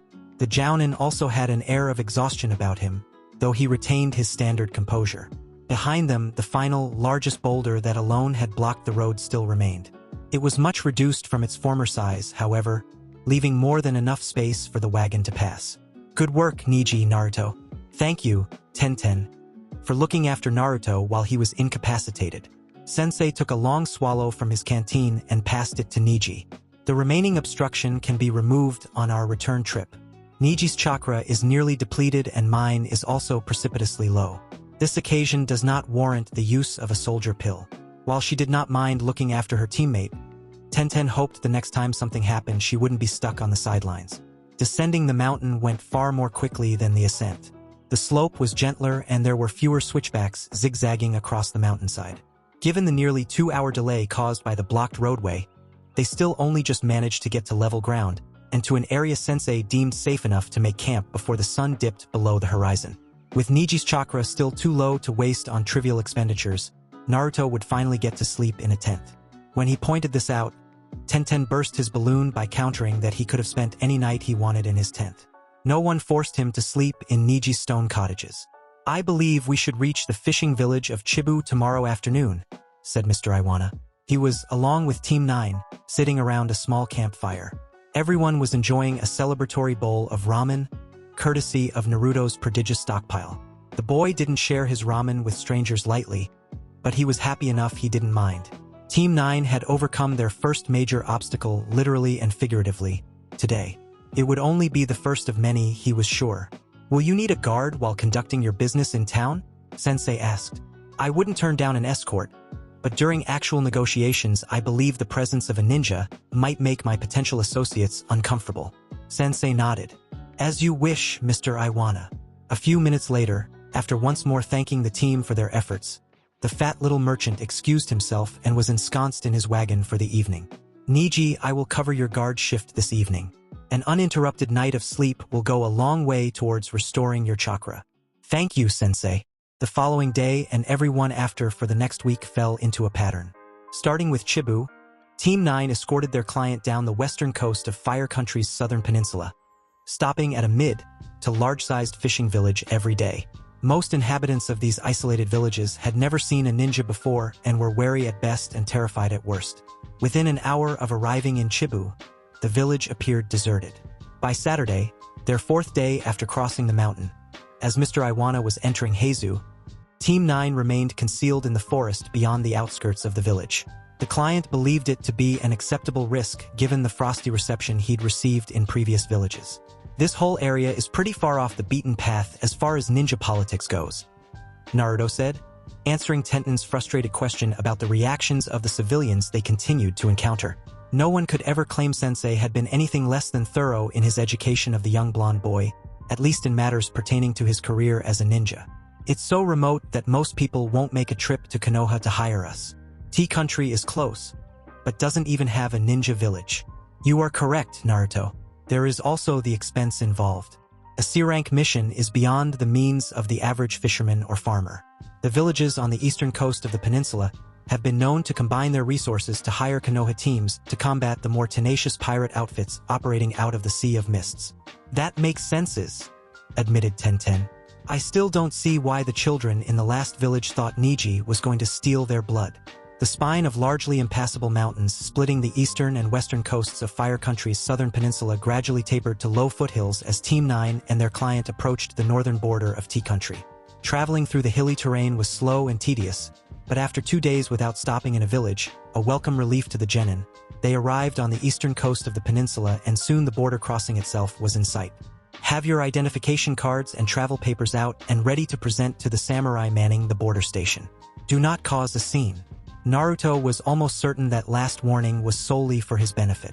There was a short wait at the border station. 3 wagons and a cart all had to be inspected and cleared by the guards before Mr. Iwana's place in the queue came up. At Sensei's direction, Team 9 was separated from their client by an elderly man with a dilapidated wagon full of vegetables and a younger man with a cart carrying what appeared to be bags of salt.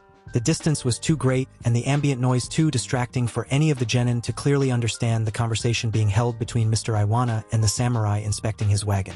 The handful of Rio bills their client slipped to the Tea Country border guard was impossible to miss. Did he just bribe that guard? Naruto whispered in a shocked voice. It is a common, if vulgar practice, answered Sensei with a frown. The samurai can see that Mr. Iwana is obviously not poor and is carrying no goods to trade or sell. It is a fair indicator that he can extort a small sum of money from him without consequence. The genin all looked outraged. Shouldn't we stop Mr. Iwana from being forced to pay some corrupt asshole samurai? Naruto hissed. Sensei shook his head, explaining, We could do so with no consequences for ourselves, Naruto, but the same is not true for our client. He has traveled through this area without a ninja escort before and is likely to do so again. It is better for him to lose a small amount of money now than earn the long-term ill will of the samurai stationed in this area. Neji nodded along readily at the Jounin's logic. It is only sensible. By protecting the client from this small hurt, we could inflict something much worse in the future. Freaking samurai, Naruto growled. People always talk about how honorable samurai are supposed to be. What a joke. Samurai are human just like you and I, Naruto. Some are good and honorable, others are corrupt or evil. Ninja are no different. Naruto eventually sighed, conceding, Yeah, I get that. Still sucks though. Why are we even bothering to go through the border checkpoint, Sensei? Tenten asked. Tea Country is not an official ally of Fire Country, but the countries do share a number of treaty agreements.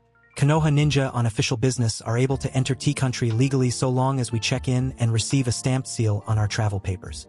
We could avoid doing so easily enough, but would gain nothing from it while potentially causing a diplomatic incident. The moment had finally come to prove himself. Rock Lee tightened the Konoha forehead protector around his head, his eyes trembling with emotion as Might Guy proudly watched over him. Every dream demanded another step forward. Breathing heavily, sweat pouring from his exhausted body, the young boy stumbled onto the dirt road after failing to finish another brutal lap around the village. That was the moment he refused to give up. Rock Lee rose once again, dragging a massive bundle of stones across his shoulders as he forced himself through another endless run. Days passed, and the fire inside him only grew stronger. His messy black hair slowly transformed into the same proud style as the man he admired most. Training after training pushed him beyond his limits. Rock Lee sprinted straight up the side of the Hokage mountain, chakra surging wildly beneath his feet while smoke rose from his burning sandals. Every strike carried the weight of his determination. A wooden dummy shattered into splinters as bloodied fists crashed through it again and again. Faster movements, stronger blows, endless effort. Kunai flashed through the air so quickly they became nothing more than silver streaks cutting through the wind. And little by little, he began to change. Might Guy smiled proudly while fastening heavy training weights around Lee's exhausted legs. Each challenge made him stronger than before. Rock Lee struggled to stand, every muscle screaming in pain as he forced another step forward. But true growth could never happen overnight. Soon the forests became his training ground, his body leaping across towering trees with impossible speed. The spirit of youth burned brighter than ever. A massive wave of chakra erupted around Rock Lee, shaking the earth beneath his feet. Even legends begin with relentless training. Standing atop the face of the fourth Hokage, Lee stared across the hidden leaf village with fierce determination glowing in his eyes. From an overlooked genin to a ninja worthy of history, Might Guy placed a proud hand on his student's shoulder as both master and apprentice smiled toward the future. Because greatness is built through countless moments like these. Rock Lee drove his fist into a giant boulder, destroying it in an explosion of dust and shattered stone. One final push. One final breakthrough. Teacher and student raced side by side around Konoha, completing another impossible journey without slowing their pace. And as the sun slowly faded beyond the village, the training continued. Rock Lee holds out his bandaged hand, smiling gently as woodland creatures of all sorts slowly approach. A sparrow alights on the back of his arm. If you fade out, it seems like more time has passed in a montage. Waves crash and the sun sets. Might Guy and Rock Lee stand back to back, the fading light over the horizon creating a glowing halo above their heads. What was that? Gasped Hitaki Kakashi, his chest heaving and stomach churning. These stupid challenges were getting out of hand. Demonic illusion. Montage viewing, success. Came Might Guy's bellowed response. You win this one, the masked ninja admitted with a shiver. Next time Guy looked even a little bit shifty, Kakashi vowed to uncover his implanted Sharingan immediately. Excessive chakra drain be damned. Kitayama, the southernmost port of Tea Country, was only just barely visible from Naruto's position near the stern of the large ship. The sailors didn't like it when he called their ship a boat, viewing the term as an insult to the vessel. He was also most assuredly not on the back of the ship, they insisted. It was the stern. Sailors were strange. A short ocean voyage to the island nation of Sea Country would be a more than welcome break from more than a month of unending monotony in rural Tea Country. Once you've seen 9 or 10 fishing villages, you've pretty much seen them all. They all looked the same, they all smelled the same, and they all had the same food. The people inhabiting them even started to blend together until you couldn't tell one apart from the other without difficulty. Ramen existed here, but it was barely better than the instant stuff. Naruto's personal hoard of Ichiraka's fare was long gone now. If nothing else, Team 9 was at least able to resume semi-regular training much sooner than any of the genin expected.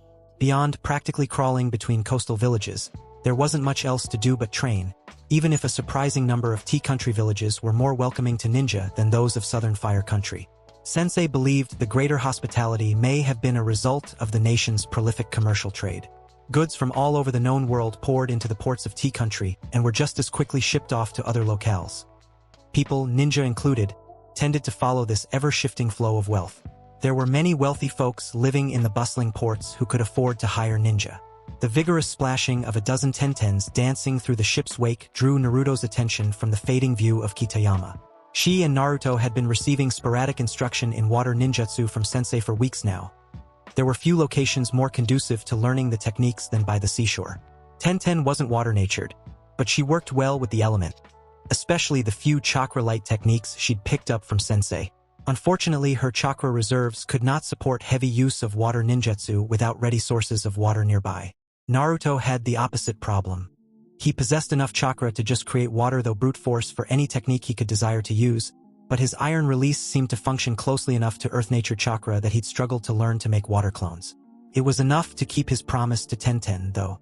"Why don't you join us, Naruto? The water is great," queried the entire group of water clones in a single, resonant voice. That wasn't creepy at all. Really. With the anemic wind barely filling its sails, the ship wasn't moving much faster than Mr. Iwana's wagon, and water clones used so little chakra to water walk that Tenten probably wasn't stressing her reserves any more than if she alone was playing on the ocean surface herself. It was a good control exercise, probably recommended by sensei. "No thanks, I'm comfortable up here," responded Naruto with a wave. If she kept teasing him about his tendency to sink, he was going to have to tell her mom. That'd show the girl not to pick on a guy's disability. "Just make some clones, you dummy." Naruto was no chakra sensor and likely never would be. He was not, however, blind to the use of large quantities of chakra in his immediate vicinity. It was short, sharp spike of foreign chakra, a signature he'd never felt before, that startled the blonde genin from his fitful sleep. Lack of seasickness apparently did not mean one adjusted easily to sleeping on the constantly swaying deck of a ship at sea. A moment later, before he'd climbed to his feet, the ship jarred to a sudden, shuddering halt. Instinctive application of chakra to stick himself to the wood paneling was all that kept Naruto from tumbling wildly across the deck. The vessel creaked and groaned mightily in protest, timber flexing almost to the breaking point. The mainmast snapped off near the base, tearing away most of the ship's rigging and leaving only a single little sail near the stern intact. A sliver of moonlight shining through a break in the clouds above was enough for Naruto to see the rest of his team already on their feet. Neji's Byakugan was active. Dead silence was quickly replaced by the cries of rudely woken and injured sailors. "Neji, report," ordered Sensei. The greenest Hyuga Genin could discover more about a battlefield faster than the most experienced veteran, cutting through any interposing barriers or obscuring Jinjutsu with their disconcertingly pale eyes. "The ship has been immobilized by a water ninjutsu," Neji observed, pointing slightly to his right. "The technique is being maintained by a ninja aboard a small sailing vessel, approximately 380 meters from our position." He again pointed once to a location far to his left and again straight ahead. "There are two other identical vessels, approximately 300 and 225 meters distant, respectively. Each vessel has 3 ninja-grade chakra sources in addition to 12 to 15 civilians. I would estimate a Jounin and 2 Chunin or elite Genin on the first vessel and 3 Genin or Chunin on the other vessels." A dense milky white mist was rising from the surface of the ocean surrounding their becalmed ship. Clearly man-made, the chakra-laden mist tingled across Naruto's skin. Sensei nodded grimly, his expression already becoming difficult to see in the rapidly thickening mist. "Indication of village of origin? Unclear, Sensei. The distance coupled with the chakra-infused mist is interfering with my ability to focus on finer details." Naruto could no longer see his teammates, though there was less than 2 meters distance between them. "Expect an attack in moments, students. The client is no longer your primary concern. If this is a village-sanctioned assault, we must live to bring word to Hokage-sama." Sensei paused and raised his voice. "Any passengers or crew who can hear me, for your own safety you must retreat below deck. Seal the hatches behind you. This is your only warning. The enemy vessels are closing the distance, Sensei. They are employing a water ninjutsu to travel against wind and current. Tenten, Naruto, create as many water clones as you are comfortable with. Neji, please create a single earth clone, but do not attempt further earth ninjutsu unless the situation grows desperate. The chakra expenditure required over an open ocean would be self-defeating." Dozens of water-based duplicates of Tenten, Naruto, and Ebisu soon joined Team 9, each clone forming with greater than expected speed due to the excessive moisture in the atmosphere and the surrounding ocean. Neji vomited forth an impossible amount of mud to form his lone earth clone. The clones were rapidly armed with explosive kunai, courtesy of Tenten's well-stocked weapon scroll. The last Naruto clone had just accepted its weapons when an artificially amplified voice shattered the mist-muted silence. "Ninja of Konoha, you are surrounded and outnumbered. Surrender or die." "Rubbish," Sensei snapped, his hushed voice barely audible to the Genin. "We are obviously the objective of this assault. Treachery or enemy espionage undoubtedly," he continued. "Whether an enemy village-sponsored threat or opportunistic missing ninja, Neji's Byakugan is too tempting a target, and Naruto's secrets are far too valuable to squander. Neither will be allowed to live, whether we surrender or not." Even with his bloodline protected by the caged bird seal, a male Hyuga would bring a hefty bounty to a number of interested parties. While Naruto's quasi-bloodline might garner attention, the amount of chakra-conductive iron he carried on and in his person was worth enough to finance a war or buy a small kingdom. The Jounin flashed through a rapid series of hand signs, then held a ram seal close to his throat. "Under whose authority do you make such demands?" His voice boomed, the volume raised to an incredible extent by the technique. "My own authority," was the unseen ninja's immediate response. "The vessels have halted their approach well short of the mist enshrouding our ship. They've taken up positions approximately 150 meters away and are dropping anchors," reported Neji. The ninja speaking is also maintaining the ninjutsu immobilization technique. "I regret the circumstances of your first true combat engagement, students," Sensei murmured, his voice no longer painfully loud. He created a trio of water clones, then transformed 2 of them into likeness of Tenten and Naruto. "Neji, leave your earth clone on board to guide my imposters. Team 9, follow me." Their Jounin leader made a jogging leap, vaulting the railing of the ship and plunged toward the ocean surface below. The group rushed toward one of the ships Neji indicated did not have a Jounin on board. Their multitude of water clones were sent in a suicidal rush toward the other 2 vessels to serve as a distraction. If they happened to inflict casualties, even better. Tenten's heart pounded, adrenaline coursing through her veins. Alongside her teammates, she dashed across the surprisingly smooth ocean surface, guided more by the familiar chakra presences than her senses of sight or sound. A trio of explosions far behind her position ended with a scream.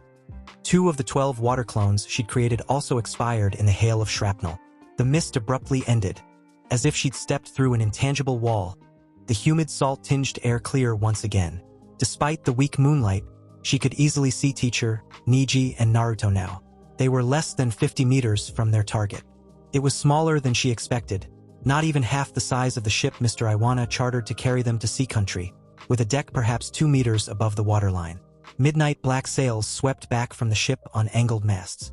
More distant explosions coincided with the sensation of another 5 of her water clones being dispelled. If enemies were eliminated, none were considerate enough to announce their demise. Sensei flung a pair of Naruto's explosive kunai toward the ship, not at anyone on deck, but at the hull itself. The Genin followed his example, peppering the vessel with half a dozen weapons. The following explosion opened a gaping wound in their target's hull. It began to list immediately, taking on more water than the crew could possibly cope with. There was no time to celebrate, as the sea churned a short distance ahead. A dragon composed of water, larger than the enemy ship itself, rose from the surface and barreled in their direction. Tenten dodged aside frantically, avoiding the roaring beast, then executed a trio of backward somersaults to evade a swarm of shuriken. "You bitch! You blew up my fucking ship!" shouted the attacking ninja. The furious storm of projectiles was poorly aimed, but forced Tenten to dodge continually for several long moments. When she finally had breathing room, it became apparent she'd covered a greater distance than expected. The crippled enemy ship was now much further away than she would have guessed and barely visible in the weak moonlight. She could see figures fighting on a section of deck only centimeters above water. "Water release, water clones," she quickly incanted, forming 3 duplicates. She used a replacement technique to switch with one of her clones a split second later, the transition saving her from a scything beam of water that bisected her clone in a diagonal cut from shoulder to hip. "Oh, the little ninja girl knows a few tricks, eh? Too bad they won't save you." The comment gave away the enemy's position, earning him a double handful of explosive kunai. The masked ninja dodged by momentarily halting his water walking, splashing into the sea in time and allow the deadly projectiles to sail over his head harmlessly. He rose above the surface in a chakra-propelled surge. "Stupid bitch, is that the best you can do?" Tenten responded with her favored ninjutsu.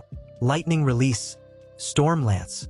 The beam of lightning chakra was dodged by a small margin, though the follow-up crash of focused thunder impacted with a glancing blow that lifted the ninja off his feet and spun him wildly through the air.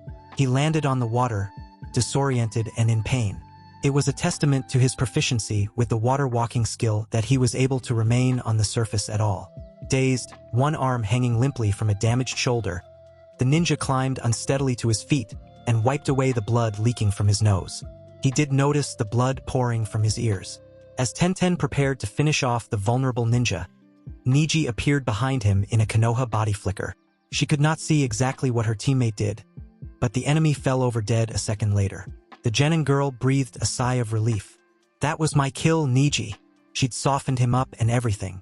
The Hyuga boy shrugged, regaining his bearings after being carried back into the mist in the expansive wake created by the enemy's water dragon. Naruto suffused his body with chakra and retrieved his rod from storage.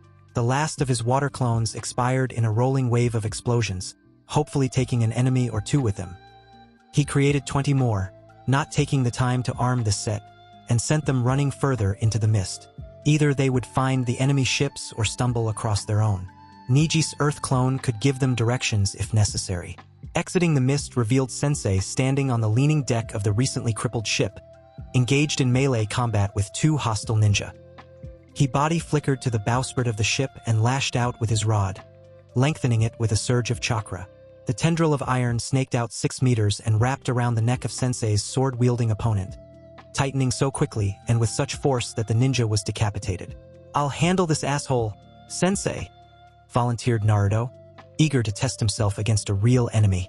The boy's iron whip lengthened, forcing the last enemy ninja to dodge lest the weapon that so easily beheaded his compatriot capture him as well. Sensei obviously didn't need the assistance, planting a kunai in the distracted ninja's left eye. "No need, Naruto." Sensei's comment coincided with a telltale flash of lightning chakra Naruto knew well. Naruto's caught sight of Tenten and Neji rapidly sprinting in their direction. Less than 30 seconds had elapsed since he first sighted the enemy ship. Naruto, seal away the remains, Sensei ordered. Tenten, Neji, what of your kill? Naruto enjoyed his ability to seal a virtually unlimited amount of material within the seals he hid in his armor. It was useful in combat and in everyday life. He had spare cloths, weapons, food of all kinds, gear, books, scrolls, and more. He did not, however, have any dead bodies, nor did he intend to start keeping any in there anytime soon. That was just gross. Though it took a moment or two longer, he instead unsealed an empty storage scroll, gathered up the recently deceased, and sealed them away in it. The scroll fit easily in an inner pocket of his coat. Sealed, Sensei, answered Tenten. She patted her weapon scroll. Excellent. Neji, report. Only a single enemy vessel remains afloat, Sensei, though it is damaged and taking on water. Naruto's water clones are engaging the Jounin and the 2 probable Chunin on our ship. Are my Team 9 decoys intact? It would appear so. I believe they are engaging the enemy in conversation. Sensei was silent for a long pregnant moment before speaking. Follow me, students. He began to jog back toward the mist. When we reach the ship, I will temporarily disrupt the mist blanketing the immediate area. You are to use the opening to engage the Chunin and draw them out onto the water if feasible. I will handle the Jounin. The ship must remain intact. Final orders delivered. The Jounin flared with chakra and darted forward with a boost of superhuman speed. He was followed by the trio of Genin an instant later. Wind release. Gale wind palm. Ebisu shouted, hand seals already complete and chakra primed for release. As he leapt over the railing of the ship, fire-natured as were most Konoha ninja, he had great difficulty using wind ninjutsu. Employing his only wind technique sapped an uncomfortably large portion of his remaining chakra, but it was necessary. Neji could fight in the mist unimpeded until his chakra was depleted, an advantage Naruto and Tenten did not share. He had neglected training them to fight with impaired senses. There would be time to correct that deficiency later. Luckily, the violent burst of wind created by his technique did not just sweep most of the ship's deck clear of mist. It also removed one of the enemy Chunin, tossing him over the railing and into the ocean. Several of Naruto's water clones were carried overboard with the young man. That was more than an acceptable trade. That one is mine, Sensei, shouted Naruto. He didn't give Ebisu time to argue. Dashing across the ship and right back over the railing, he disappeared into the mist. Silently, Neji and Tenten followed Naruto's example. They converged on the sole remaining Chunin, who had been occupied near the bow fighting with one of Naruto's clones and Ebisu's transformed Neji and Tenten lookalikes. His Genin were skilled and powerful. He could trust his back to them while he dealt with the main threat. So nice of you to join us, commented the enemy Jounin after his short sword lopped the head off Neji's earth clone. It rapidly collapsed into a puddle of mud. The attacking ninja's features were totally obscured behind a dark mask, only a thin line of pale flesh and eyes visible through the darkly colored full body covering. The last of Naruto's water clones and the one Ebisu had left behind as a decoy of himself launched themselves at the ninja.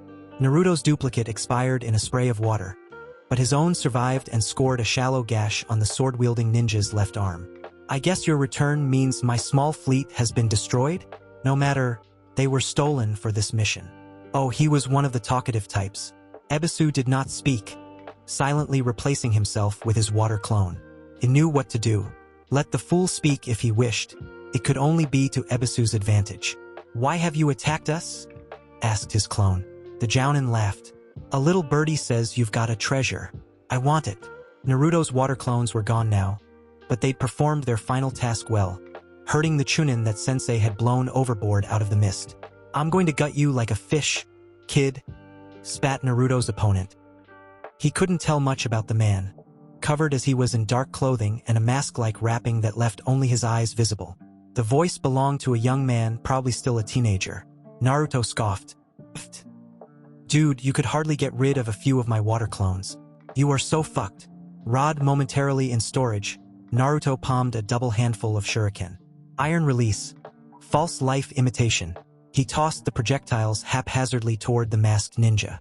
His opponent barely had to dodge, leaning just centimeters to the left to avoid one that spun especially close. Each shuriken flew another 10 or so meters before abruptly transforming into 6 iron clones. Anything under 10 or so simultaneously animated objects, and he barely even felt the strain. 6 were nothing. "They'll let anyone be a ninja in Konoha nowadays," said the young man with a contemptuous laugh. "This is how it's done, you tree-hugging brat." Instead of being forced to avoid the pair of kunai his opponent was preparing to launch toward him, Naruto smiled humorlessly as the ninja suddenly dropped into the ocean below. Mouthy asshole or not, his survival instincts were up to snuff. The last-second evasion saved him from being grabbed from behind by two of Naruto's newly created clones. Already given the command to explode, the clones ineffectually sprayed the surface with shrapnel. Only the armor sheathing Naruto's torso saved him from being sliced open belly to sternum.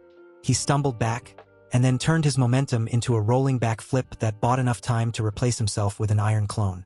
Naruto detonated that clone without a second thought, nearly catching the enemy ninja before he once more submerged beneath the surface.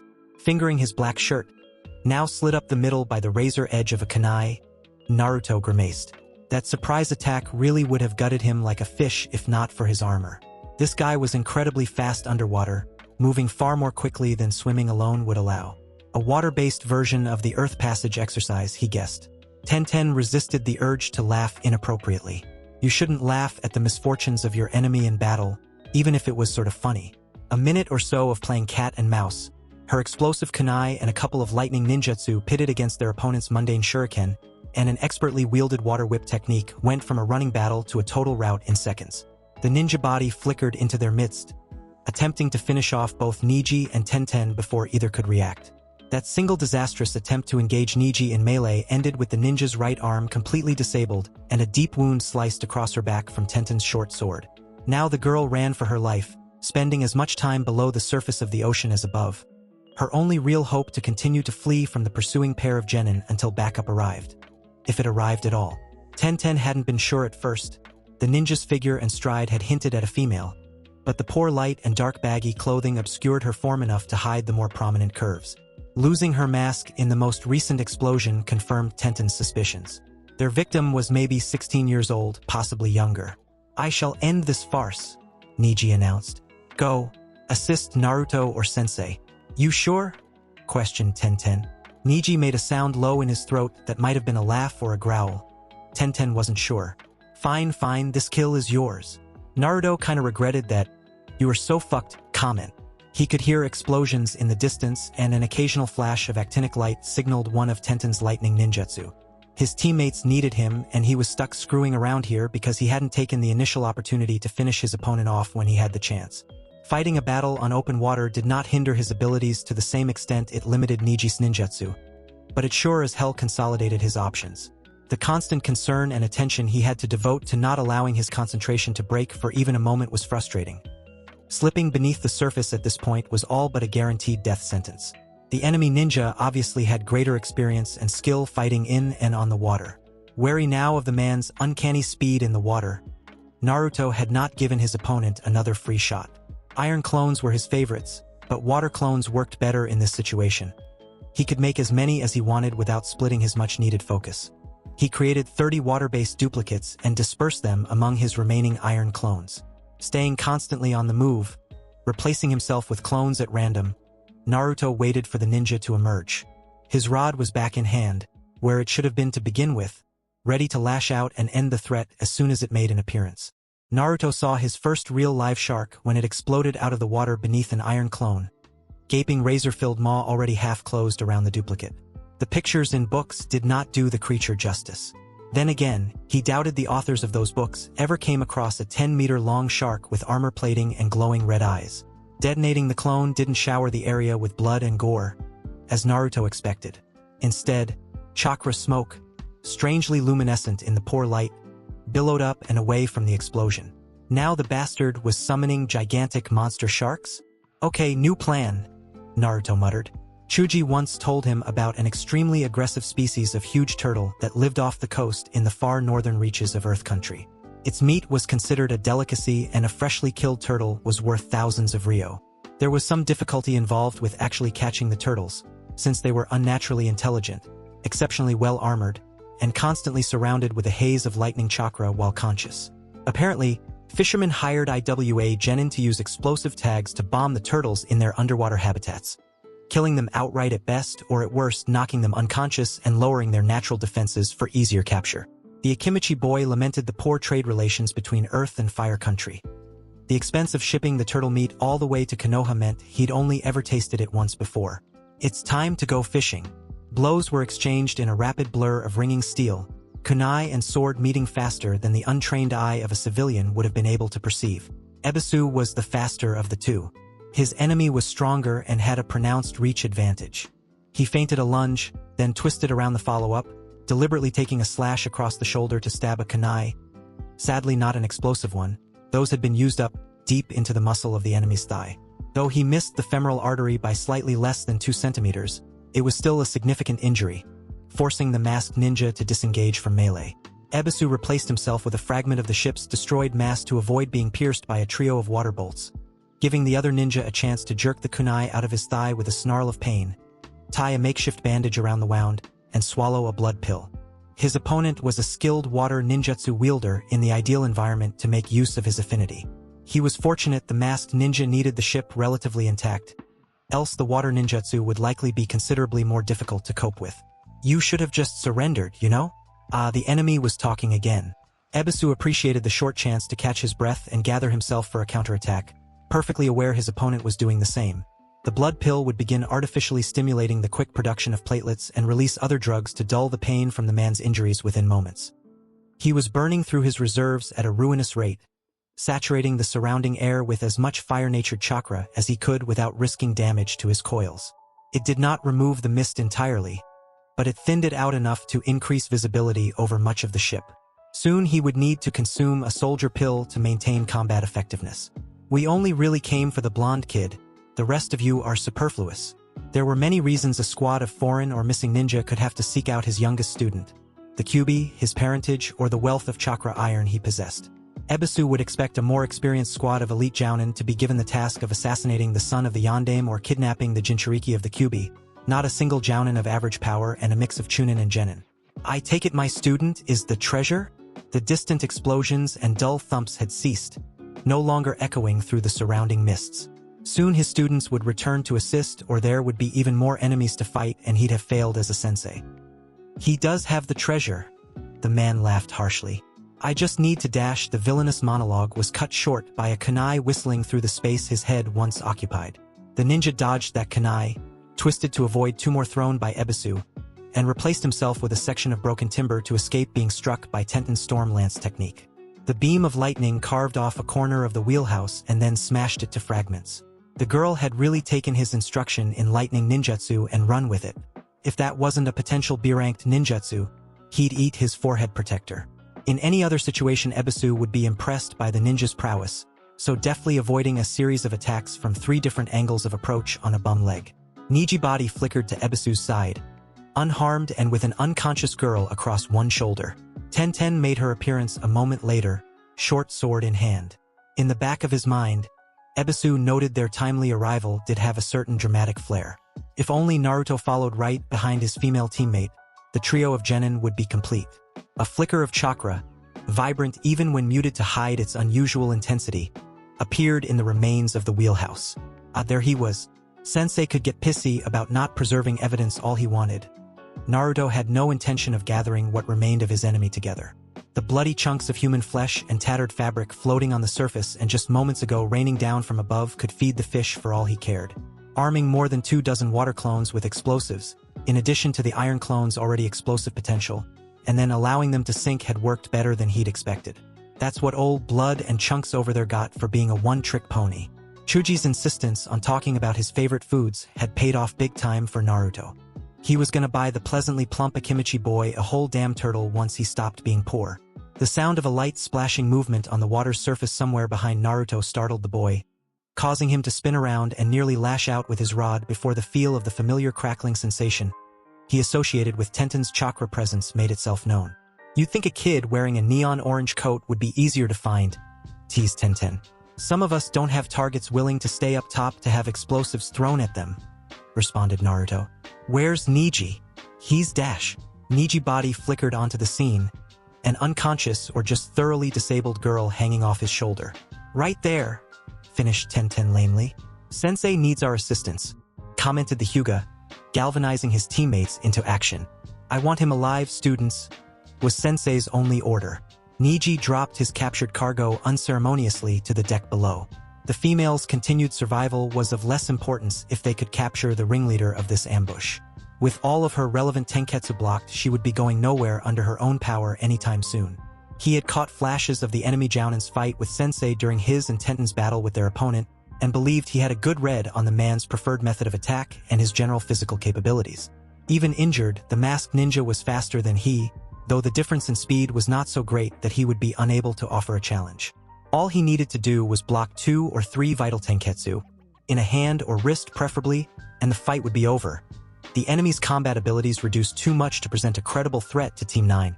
"I want him alive, students," parroted the masked ninja, his voice trailing off into a malevolent chuckle. Or was he a pirate? They had been attacked at sea by ninja in ships wanting to capture or kill Team 9 for some reason, which seemed very pirate-like to Naruto.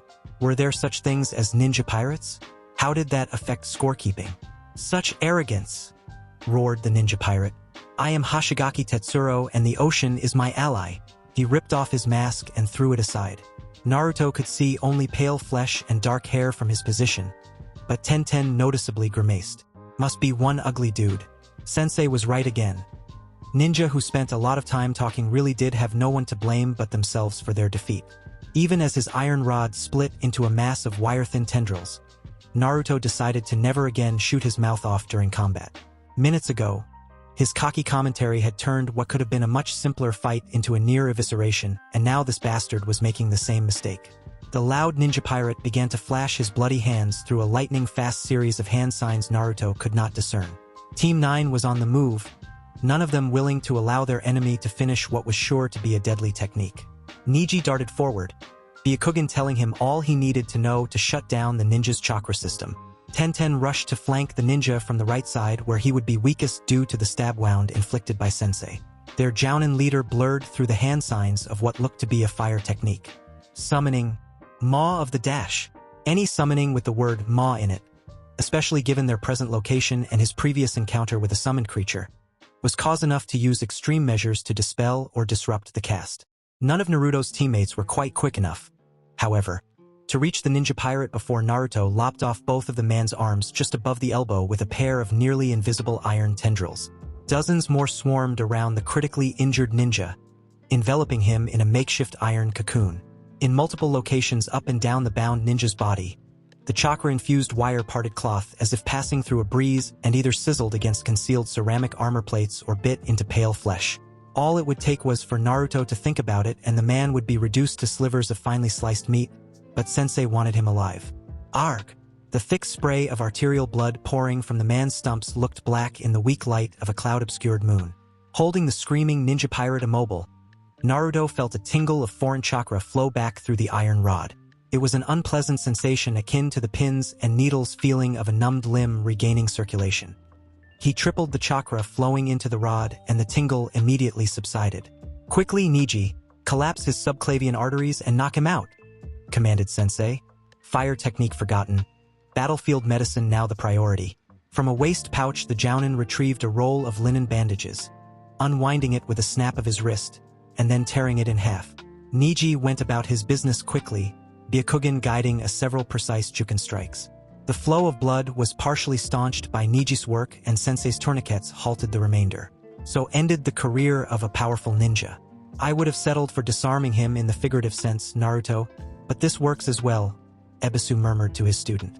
The field dressings he'd used to bandage Tetsuro's wounds were medicated with an antibacterial agent that would also promote blood clotting, but he hesitated to remove the hastily applied tourniquets. They would have to come off at some point soon or there would be a serious risk of tissue death. The same with Neji's work on the main arteries supplying blood to the arms. He had not yet determined if he would keep the hostile ninja alive long enough for such concerns to truly matter. Besides, this far from a hospital with only basic medical care, few could survive so severe an injury for long even under the best of circumstances. The one ninja skill Ebisu could not claim some proficiency in was the healing arts of medical ninjutsu. Generating medical chakra was beyond his capability, though not his level of control. Medical chakra was not something one needed a true affinity for, contrary to the opinions of Princess Tsunade whose senju blood was the next best thing, but you had to learn to create it early enough in your career or your chakra would never be able to take on healing properties. Now as he treated his own wounds, minor as they were in comparison to Tetsuro's, Ebisu once again regretted neglecting to study that highly useful field of ninjutsu. The wound in his shoulder would definitely need stitches soon. Sorry about that, sensei. Naruto apologized. One of the ninja pirates I fought summoned a freaking huge shark. I didn't want to see what this guy had up his sleeves. Ninja pirate? Ebisu resisted the urge to roll his eyes. No doubt Naruto would attempt to increase the worth of ninja pirates in the juvenile game he was playing with Tenten and Neji, though he wasn't certain the other two genin were actually playing along or just humoring the boy. With the deck of the damaged ship finally well lit by several seal-engraved glowing kunai planted blade first into any wooden surface that didn't look like it was about to fall off at any given moment, the young blonde was crouched down beside the unconscious ninja, apparently fascinated by the injured man's appearance. Ebisu admitted he was intrigued as well. Hoshigaki Tetsuro either belonged to a clan with a bloodline he'd never heard of or was the product of extraordinarily extensive surgical modification. Perhaps in his mid-20s, the man had blue-tinted skin, black, not merely darker eyes with white pupils, and gills in either cheek that may or may not have been functional. Tetsuro's teeth, which he had at first glance assumed to be filed into triangular points, appeared to be actual shark teeth appropriately sized for a human mouth. Did the shark-like anatomy extend to cartilaginous bones? He could satisfy that curiosity in a moment when Tetsuro's severed arms were sealed away. He did not know what to think of the Mist Village forehead protectors he'd found tied around Tetsuro's waist and hidden beneath the folds of cloth wrapped around the neck of the ninja captured by Neji. They were unscratched, the common practice missing ninja used to delineate their status to the world. But that was not solid confirmation of Mist's involvement or lack thereof in the ambush. Ebisu would have assumed there were no longer any bloodline clans still active in Water Country, not with the years of purges aimed specifically toward wiping them out. Tenten, if you would please alert the crew that it is now safe for them to return to the deck? Short sword now sheathed. The girl nodded and hurried to carry out his request. Ebisu created a water clone to begin stitching his wounds. He did not mind another scar, he had several already. He just didn't want a chance leaving any fine needlework to his students.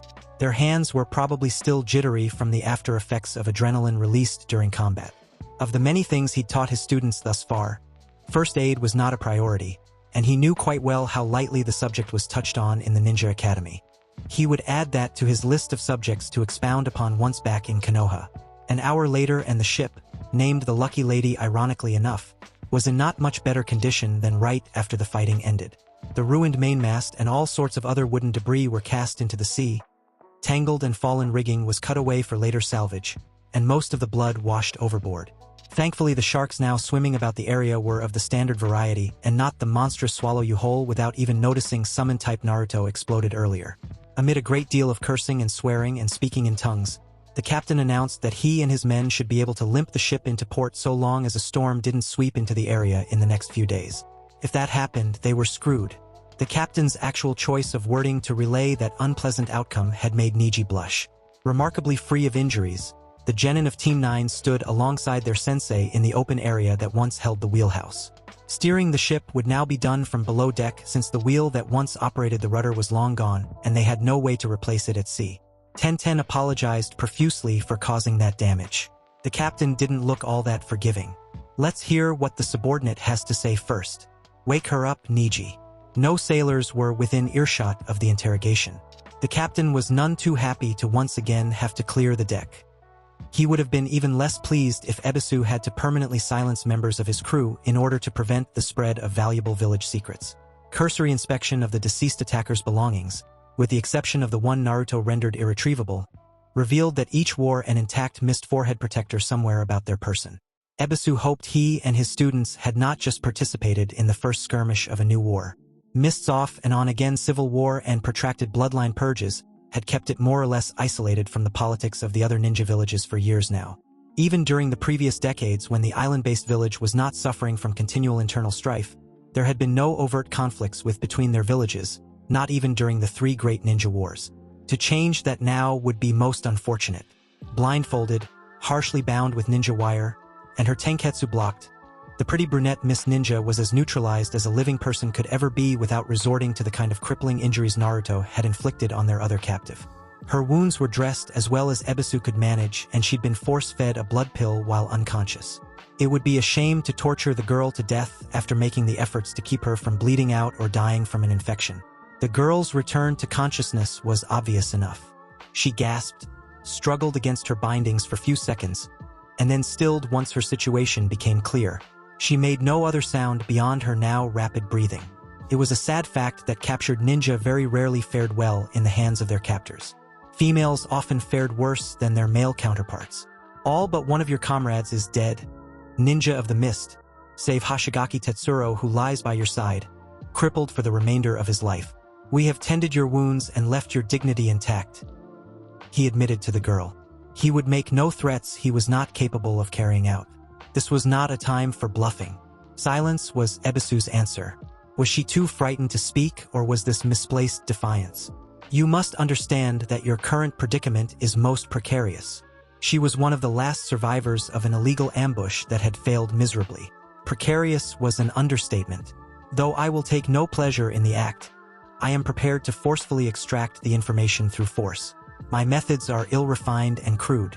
I cannot guarantee your survival. Flaying leaves one open to numerous infect dash. Flaying? The captured ninja interrupted with something akin to a squeak. Indeed, I would normally hesitate to exercise that option, but with a skilled Hyuga present, I am quite certain I can keep you conscious through the ordeal. If Neji proved up to the task and did not allow squeamishness to interfere, he could use his Byakugan enhanced Jukin to regulate blood flow, detect signs of cardiac arrest quickly enough to make a difference, and prevent shock from setting in and dulling the pain or causing unconsciousness. Neji gazed down at the girl, not quite sneering and otherwise unaffected. Tenten looked a little green-tinged, wholly uncomfortable with the idea of what he spoke of so casually. If the boy's expression was anything to go by, Naruto was torn between nausea and trying to put on a brave face for him and his fellow genin. Ebisu was proud that his students were handling the scenario so well. He'd been 2 years older than Naruto the first time he'd witnessed a field-expedient interrogation, and the less said about the fool he made of himself the better. Killing an enemy was an altogether different beast than systematically torturing them. Doing so away from a carefully controlled environment with all the tools of the trade and a medic standing by was not something many ninjas survived. Those who did not succumb to their injuries often wished they had. Emunashi Koeda, registration number 09305, Chunin of Hidden Mist. Please don't flay me, Koeda cried desperately. She broke more quickly than Ebisu expected, to be honest. Most ninja had enough resolve to at least resist until the blade slipped in, and more than a few lasted until a few strips of flesh had been peeled away. There were very few ninjas with the willpower of Marino Ibiki, who allowed himself to be virtually butchered without giving up information to his tormentors.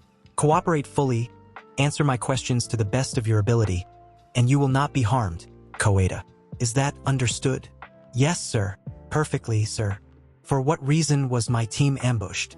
Ebisu was comfortable with the assumptions he'd arrived at from Tetsuro's earlier words. Now he needed to know details. How many heads would roll, for example? My squad was hired to destroy a growing pirate enclave that was based on one of the small, unclaimed islands to the north of Sea Country. Infiltration prior to the assault turned up a series of communiques between an agent and the leader of the pirates. It made sense to hire Miss Ninja to deal with a pirate infestation if one could reach their island village or contact one of their representatives. As a whole, they specialized in aquatic warfare. Koeda continued. When squad leader Hoshigaki read the documents, he ordered the immediate destruction of the enclave before intelligence-gathering efforts were completed. And the content of these communiques? Prompted Ebisu. Mostly coordinates and shipping schedules, sir. But the message that prompted the premature elimination of the enclave was an eyewitness account by the pirate's agent of a chakra iron weapon capable of leveling a forest in a single swing being wielded by a Konoha genin. Oh dear. Ebisu exchanged a wordless glance with Neji, giving a single sharp nod toward the main hatch leading below deck. The Hyuga disappeared in a Konoha standard body flicker. Tenten was scowling mightily now, and Naruto wanted to say something so badly Ebisu could practically hear the boy's outraged voice already. In the blonde's hand spun the iron rod that seemed to have prompted this entire encounter. So Hoshigaki Tetsuro decided to risk a war between our two villages for the sake of a weapon? Ebisu struggled with himself, fighting the maddening urge to let his killing intent blaze. The girl was cooperating fully and was not the subject of his ire. To frighten her unduly at this juncture would be unnecessary, cruel, and counterproductive. Squad leader Hoshigaki's brother Kisame was once a member of the Seven Swordsmen of the Mist, sir. He stole the famed sword Samahata and went rogue about the same time I became a genin. Word around the village was that the remainder of the Hoshigaki clan was nearly purged as a result. They are a minor clan whose bloodline is largely cosmetic. My squad mates and I assumed Hoshigaki wanted to use the weapon to return his clan to the good graces of the Mizukage. Koeda paused and took a deep breath. There was also some concern amongst the squad that he might go rogue as well, but none of us who believed that a possibility had any means of contacting the village.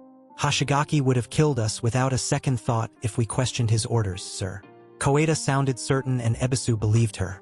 Hoshigaki Tetsuro was shaping up to be an altogether unpleasant individual. Neji was back, his face a mask of indifference, but with eyes full of uncharacteristic rage, leading Iwana Kamamiri before him at kunai point. The trash as you requested, sensei. Thank you very much for your cooperation, Koeda.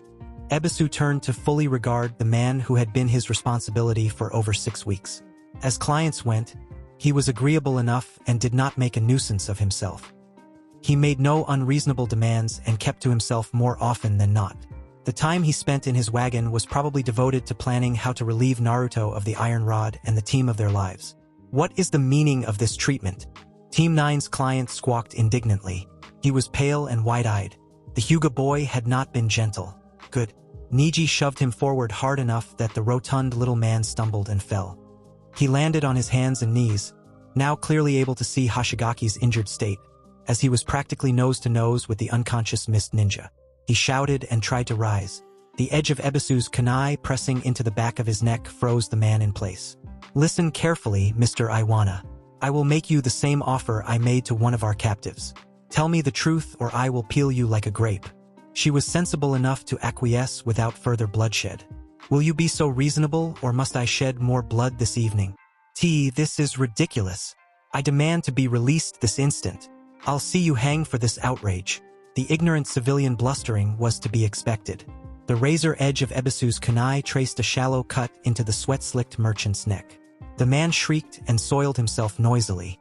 Fat, traitorous bastard, Naruto thought with a hate-filled snarl. He leaned against the stubby piece of mainmast protruding from the deck of the ship, listening to Mr. Iwana confess his crimes. The man who had hired Team 9 as an escort was sometimes a legitimate businessman, but one with a lucrative side enterprise he shared with his half-brother the pirate captain, another unrecognized bastard son of a fire country noble and his favored mistress. His latest scheme involved arranging shipments of preserved fish, a surprisingly valuable commodity in many parts of the world, then slipping critical information to his brother, so the man's fleet could intercept the ships carrying the goods. Not only was the fish sold for a tidy profit, the sailors on the captured ships were impressed into service or sold outright as slaves, while the ships themselves were confiscated for sale or reuse. There was also the small matter of his plans to poison Team 9 and steal the rod of chakra conductive iron Naruto had shown off all those weeks ago. Remembering the conversation now, Naruto could imagine a whole new context to the former client's words. You are a remarkable young ninja, the bastard had said. Translation: You naive little boy. Thanks, mister. You must wield a fearsome weapon to create such a mess as the one we left behind us. Translation: A treasure such as this in the hands of a baby ninja. I cannot allow this opportunity to go to waste. Just like a baby ninja wanting to impress some unimportant civilian, Naruto retrieved the rod from storage to demonstrate to the bastard how awesome he was. Yeah, it's pretty cool. I can do lots of stuff with it, but the last one was crazy. I've never made it do anything like that before. Then followed a short show of a few possible forms the rod could take. You live up to the reputation your village, my young friend. You most certainly do. Translation: What a bunch of tree-hugging fools. Only they would trust something so valuable in the hands of a stupid child. Naruto wanted to hurt the man so badly. The thought of slicing strips of skin from the bastard's hide no longer sickened him as it had a few short minutes ago. If not for Neji, the asshole wouldn't even have made it out of fire country alive. Naruto, get a grip, Tenten shouted. She was shaking him by the shoulders. What? He asked, making an effort not to let the pent-up rage project in his voice. I've been trying to get your attention for a minute, Naruto. You acted like you didn't even hear me? She answered, looking down at her younger teammate with concern. You're leaking a lot of killing intent and it's freaking out the civilians. He shook his head and slumped back against the mast. So there you have it, guys. Naruto just cut off both of that ninja pirate's arms. Sensei said, I want him alive. And technically, he's still alive. Just not very useful anymore. But let me ask you this. Do you think these were actual mist ninja? Or just some rogue group pretending? And that giant shark? Honestly, would you have survived that? Also, that girl Neji caught. What should happen to her now? Interrogation? Or straight to the Hokage? One suggestion from me.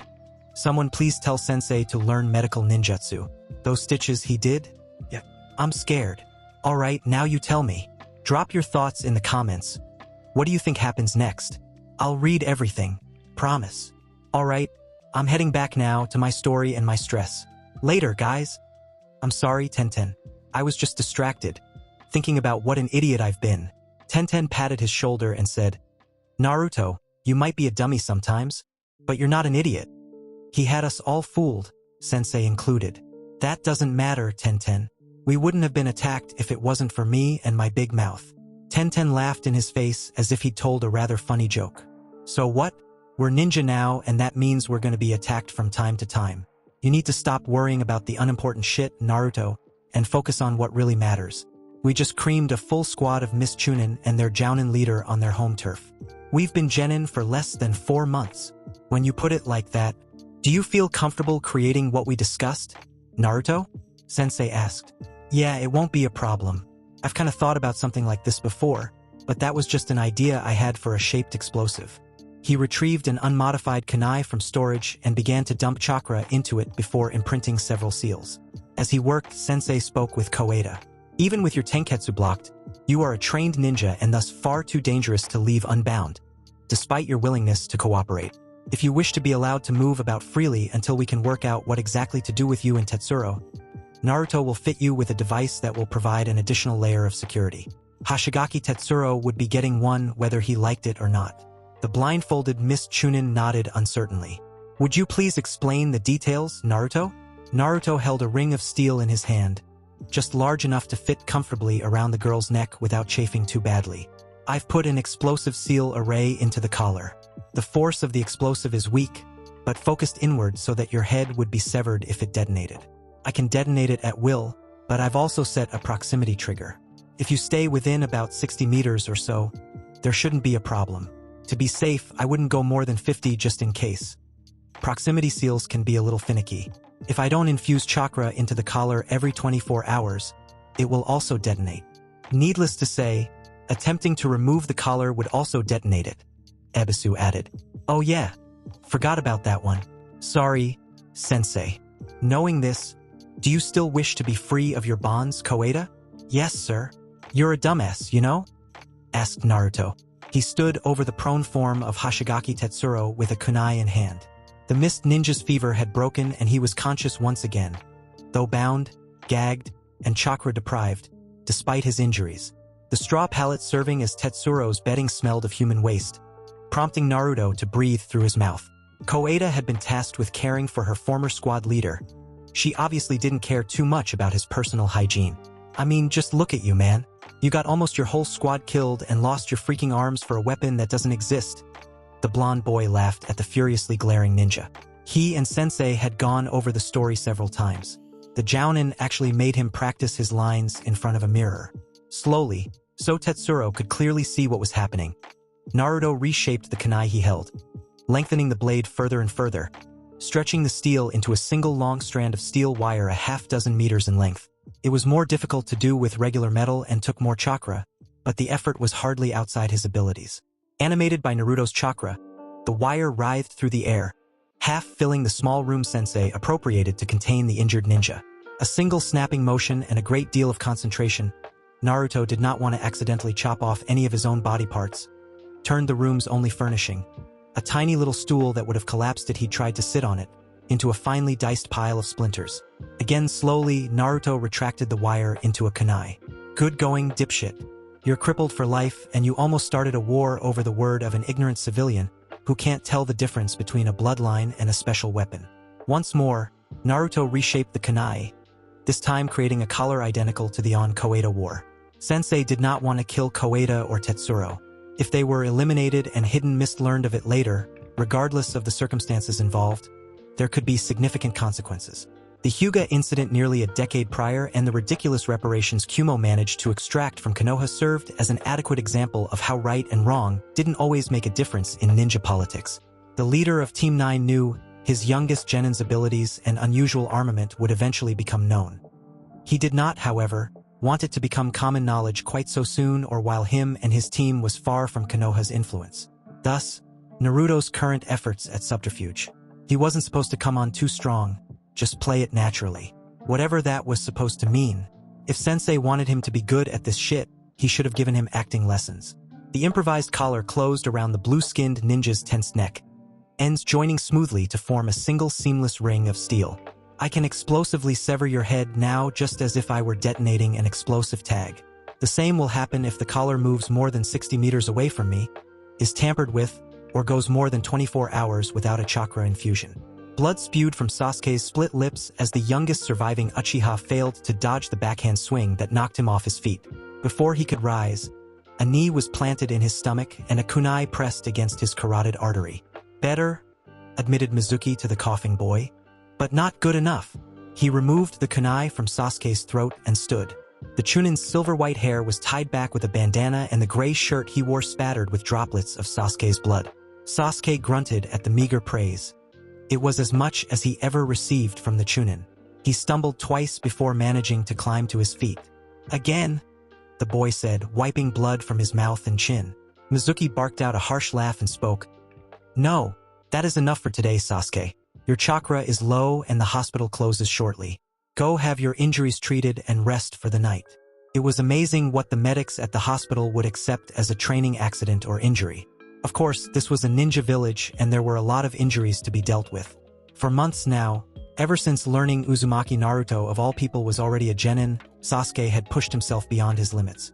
Few were the days he didn't limp away from training with a minor case of chakra exhaustion and muscles protesting every step he took.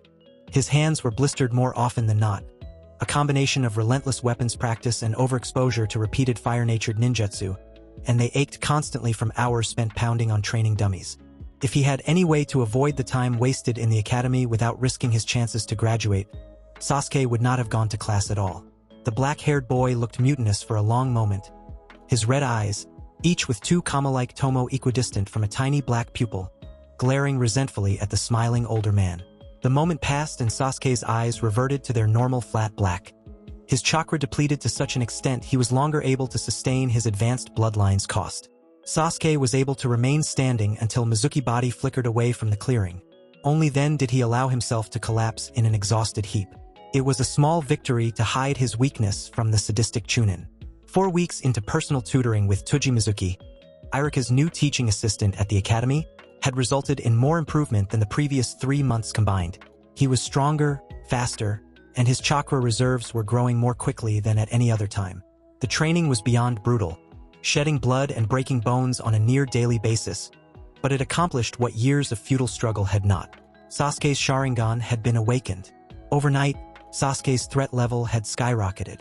He'd learned 17 new ninjutsu techniques in the past 2 weeks, though his chakra reserves and fire affinity currently precluded him from using 12 of them. Accepting the Chunin's tentative offer of private instruction was well worth the pain. He was growing strong. Finding Mist's representative in Sea Country was easier than Naruto was expecting. According to Koeda, her village actually maintained a small garrison of genin overseen by a Chunin supervisor in the island's main port city. This allowed the populace of Sea Country to hire Mist Ninja for minor missions that did not warrant a long sea journey to Water Country. The genin were rotated out frequently and often served as additional guards for the weekly shipments of gold paid to Hidden Mist by the leaders of Sea Country. It was a protection racket in all but name, extorting far more from the island nation than the minimal services provided were worth. Team 9, with the exception of Neji who was scoping out the docks in case a ship arrived that would be returning to the mainland anytime soon, was escorting their captives to the Mist Garrison compound. Under different circumstances, Naruto would have liked to have a few days to explore the port city. It was considerably larger than Kitayama and there were all sorts of odd and interesting sights to be seen. In 10 minutes of walking, the boy had heard at least 3 foreign languages, a dozen new dialects of his own language, and seen people from far beyond the elemental nations. He'd just seen an elephant. One of Sensei's books insisted the species was extinct and his own eyes just proved otherwise. He would have to play tourist another day, though.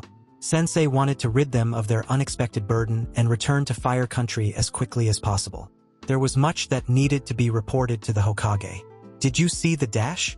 Yes, Naruto, for the 3rd time, I saw the elephant, answered Tenten with a long sigh.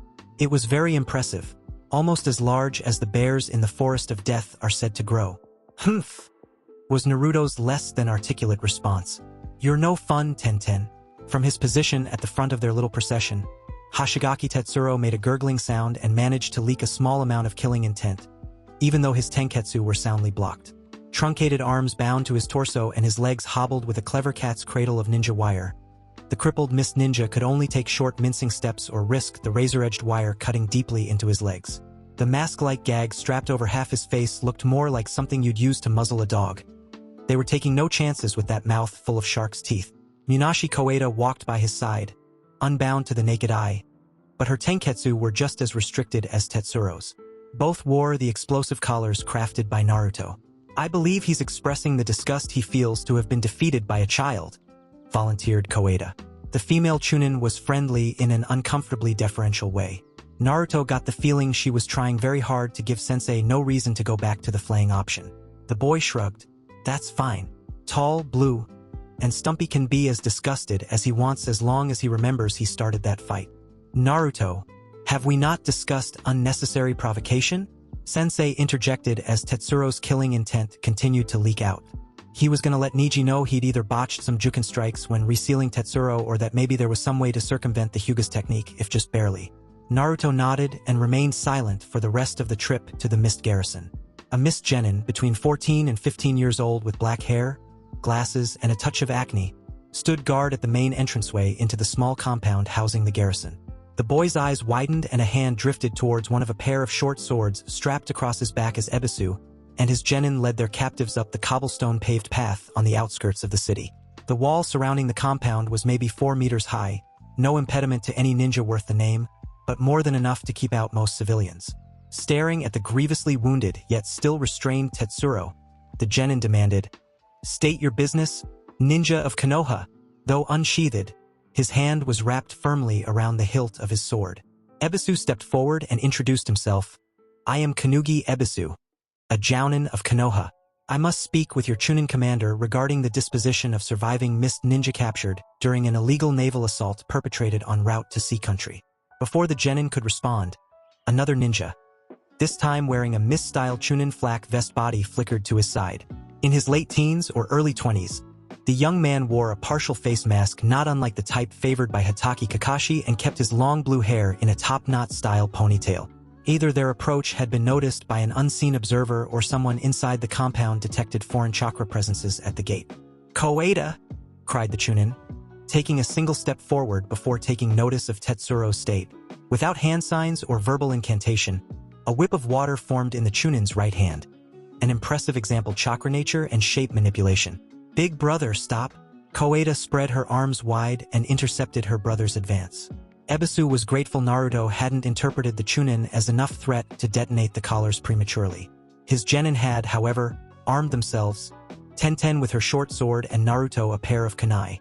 "They're just here to turn us over to the village," she insisted sincerely. "What the hell is going on?" The Chunin, now revealed to be Kohata's older brother, demanded. Ebisu didn't see much family resemblance. The captured girl had neglected to inform him that her brother was the Chunin in charge of the garrison. If she had known, if they were even related, no matter, perhaps it was a missed convention or doctrine he was not aware of. Or he really was just reading too much into a simple situation. That happened occasionally when dealing with other ninja. Giving the signal for his genin to put away their weapons, Ebisu gave a modified version of his initial introduction to the gate guard. "I am Kanugi Ebisu, a jounin of Konoha. I relinquish into your custody the surviving Mist ninja captured during an illegal naval assault perpetrated against my team en route to Sea Country." "It's true, Jin," confirmed Koeda. "Squad leader Hoshigaki went rogue and forced us to help." Ebisu raised an eyebrow at the "forced us to help" comment, but held his tongue. An implied threat isn't quite the same thing as overt force, though it was close enough that he wouldn't make an issue of it. "Damned freak of nature," Jin muttered, finally releasing his whip. It formed a small puddle as the water lost cohesion. He glared at Tetsuro, who just gurgled back from behind his gag, still leaking killing intent. "You can remove the collars now, Naruto," said Sensei. For more Mist Genin had joined Jin at the gate. They were armed and ready for combat, but their weapons were not currently at hand. Naruto complied with the order, giving the mental command that dissolved the steel collars around Kohada's and Tetsuro's necks into clouds of metallic dust. He was curious if the Blue Mist Ninja, reduced as he was, would make any hostile moves without the collar, or if Kohada's brother would order his forces to attack Team 9. That would be a once-in-a-lifetime mistake. Sensei retrieved a small scroll from his vest and gave it to Kohada's brother. Hoshigaki Tetsuro's arms are sealed within, preserved using a standard stasis array. The nature of his wounds may allow a skilled medical ninja to reattach them if the Mizukage deems it appropriate. The Chunin did not appear enthused to learn what he held in his hand. Judging from the glare he'd leveled at Tetsuro and the freak comment, he was probably figuring out when would be the best time to burn the scroll. Wondering when Sensei had sealed the arms and how a standard stasis seal differed from what he used to maintain the freshness of his sealed ramen, Naruto watched Tetsuro stare at the storage scroll. Though the man was likely to face execution upon returning to his home village, that small scroll held his only hope for ever returning to active duty as a ninja, or even just living a semi-normal life. Tetsuro's and Kohada's Tenketsu are currently blocked and should remain so for the next 7 to 9 hours, after which they will regain full use of their chakra. Thank you, sir. Jin had his arm around Kohada's shoulder. Seeing the brother and sister together, Naruto was glad they hadn't needed to kill the older girl. I must also inform you that duplicates of Munashi Kohada's and Iwana Kamimiri's testimony will be sent to the daimyos of Fire, Tea, Sea, and Water Country, as well as the Mizukage of Hidden Mist. Hoshigaki Tetsuro refused to confess to his crimes. Once Sensei extracted everything he could from Team 9's former client, the fat bastard's throat had been slit and his body tossed overboard like the garbage he was. Tetsuro had not been interrogated because it was unnecessary at this point and could prove fatal given his other injuries. It will be noted that Kohada's cooperation with Konoha forces helped to avert what could have otherwise been a much more severe conflict between our nations. Iwana's testimony wouldn't quite be a true duplicate, either. Some information was best kept close to the vest for now. The floundering otter sails for Degarashi port with the evening tide, Sensei, announced Neji upon their return to the docks. Were you able to discover how much passage would cost? Neji? Naruto hoped the cost of taking a ship back to the mainland didn't come out of his mission pay. The captain is willing to forego payment if we agree to provide security while the vessel is at sea, answered Neji. Can't do much better than free. Nice going, Neji. Naruto cheered. What were the chances another group of pirates would attack Team 9 before they could get home? Naruto puffed out his cheeks and pouted at the smoldering remains of the pirate vessel that had attempted to accost the floundering otter. It turned out that there was a pretty decent chance of Team 9 being attacked by another group of pirates before making it to the mainland. You guys just want to call it a tie? He asked Neji and Tenten. There's no way we can figure out who should get credit for that. Tenten had struck the first blow against the pirate ship with her storm lance, obliterating the wheelhouse and making a mess of the deck. She'd learned from the accidental destruction of the one on the Lady Luck that its loss really played havoc with the captain's ability to control his ship. After removing the ship's ability to steer, all three Genin contributed to the rain of explosive kunai that reduced the vessel to a floating pile of debris and body parts. The bun-haired girl shrugged. I don't think we ever did decide on what the winner would get. That might have been a small oversight. Bragging rights are worthless in the grand scheme of things, answered Neji. Besides, we've got plenty of brag about, said Tenten with a grin. Like I told you last week, Naruto, we stomped the Chunin squad and their Jounin leader. And look what we did to those pirates. They never even knew what hit them. It is a shame you three made no effort to capture this latest batch of pirates, Sensei added, having allowed them free rein to deal with the approaching vessel as they saw fit. Barring capture, identifiable corpses would have also been helpful. Now you will not be able to claim any bounties the crew of that vessel may have accumulated. Damn it. Team 9's return to Konoha proceeded far more quickly than the first leg of their mission. Even taking into account the 4-day voyage from Sea Country to Tea Country's Degarashi port, the steady but manageable pace Sensei set for the team had the village gates in sight on the 11th afternoon after turning over custody of Tetsuro and Koeda to Jin at the now distant Mist Garrison. They could have arrived hours earlier if not for the small detour back over the shattered steel mountains to finish removing the remains of the rock fall that halted their progress so many weeks prior. Naruto would have dragooned Neji into helping him explore the ruins buried beneath the mountain range if not for Sensei's insistence they return to Konoha to report. I can't decide what I want to do first, Naruto rambled. Ichiraku's, a shower, sleeping in a bed, hanging out with the old man. The Genin and their Jounin commander waited, with varying degrees of patience and decorum, to be checked back into the village. It was first come first serve as far as the Chunin on gate duty were concerned, and the merchant caravan they now waited behind had arrived first. Standard procedure for a long-duration C-rank mission would be to file a mission summary and debrief with the Chunin currently overseeing mission assignments, Sensei pointed out. The extraordinary circumstances of our mission, however, warrant a face-to-face debriefing with Hokage-sama. Visiting the old man it was then. "Yo, old man!" shouted Naruto, waving enthusiastically. Alongside his fellow Genin, with Ebisu in the rear, the boy hurried into the Hokage's office. "Hokage-sama," said Ebisu with a short bow, his older Genin mimicking him. Ever since his crystal ball started chirping and pulsing with a bright orange light, a reaction to one of the seals embedded in Naruto's coat, Hiruzen had been waiting for the Genin's arrival. The entirety of Team 9 accompanying Naruto was somewhat unexpected. "Welcome home, children, Ebisu," said the Sandaime Hokage, smiling gently at the gathered ninja. "Should I assume from your visit so soon after returning to Konoha that the mission was unusually eventful?" Ebisu was a stickler for protocol. If Team 9's first C-rank mission had proceeded as planned, he and his Genin would be filing reports right now in one of the offices several floors below. "Yes, Hokage-sama," answered Ebisu. Ebisu went on to detail the pertinent events of the mission. Naruto's accidental destruction of several acres of woodland earned the boy a bemused look from Hiruzen. Far be it from him to usurp Ebisu's authority as an instructor, but he thought it might be prudent to take Naruto aside and give him some pointers on handling that rod of chakra conductive iron. His own use of Enma in the Monkey King's staff form gave Hiruzen a unique insight into wielding a highly malleable weapon. The description given by Ebisu of the sizable blockage rendering the only route through the shattered steel mountains impassable, and its complete removal by Team 9 earned his agreement with the Jounin's recommendation for a supplementary B-rank mission. Winter, if the season could even be called such in the southern elemental nations, would be passing soon, and with the arrival of spring came a great deal of merchant traffic to and from T-Country's numerous ports. The mission could be paid from the discretionary fund allocated by the Fire Daimyo. There were many non-combat missions Konoha Ninja undertook simply to maintain the infrastructure of Fire Country. The appropriate ninjutsu for a situation could be substituted for the work of hundreds of civilians. A long, lazy tour of fishing villages in southern Fire Country and all along the coast of T-Country fit into the mission parameters perfectly. The subsequent nighttime ambush by Mist Ninja en route to Sea Country most certainly did not. With no bingo book entry as reference, I believe Hoshigaki Tetsuro would under most circumstances rate a combat level of mid to high B-rank Hokage-sama. The ocean environment raised his effective threat to that of a lower rung A-rank ninja. His subordinates appear to have run the gamut from low to high C-rank effectiveness.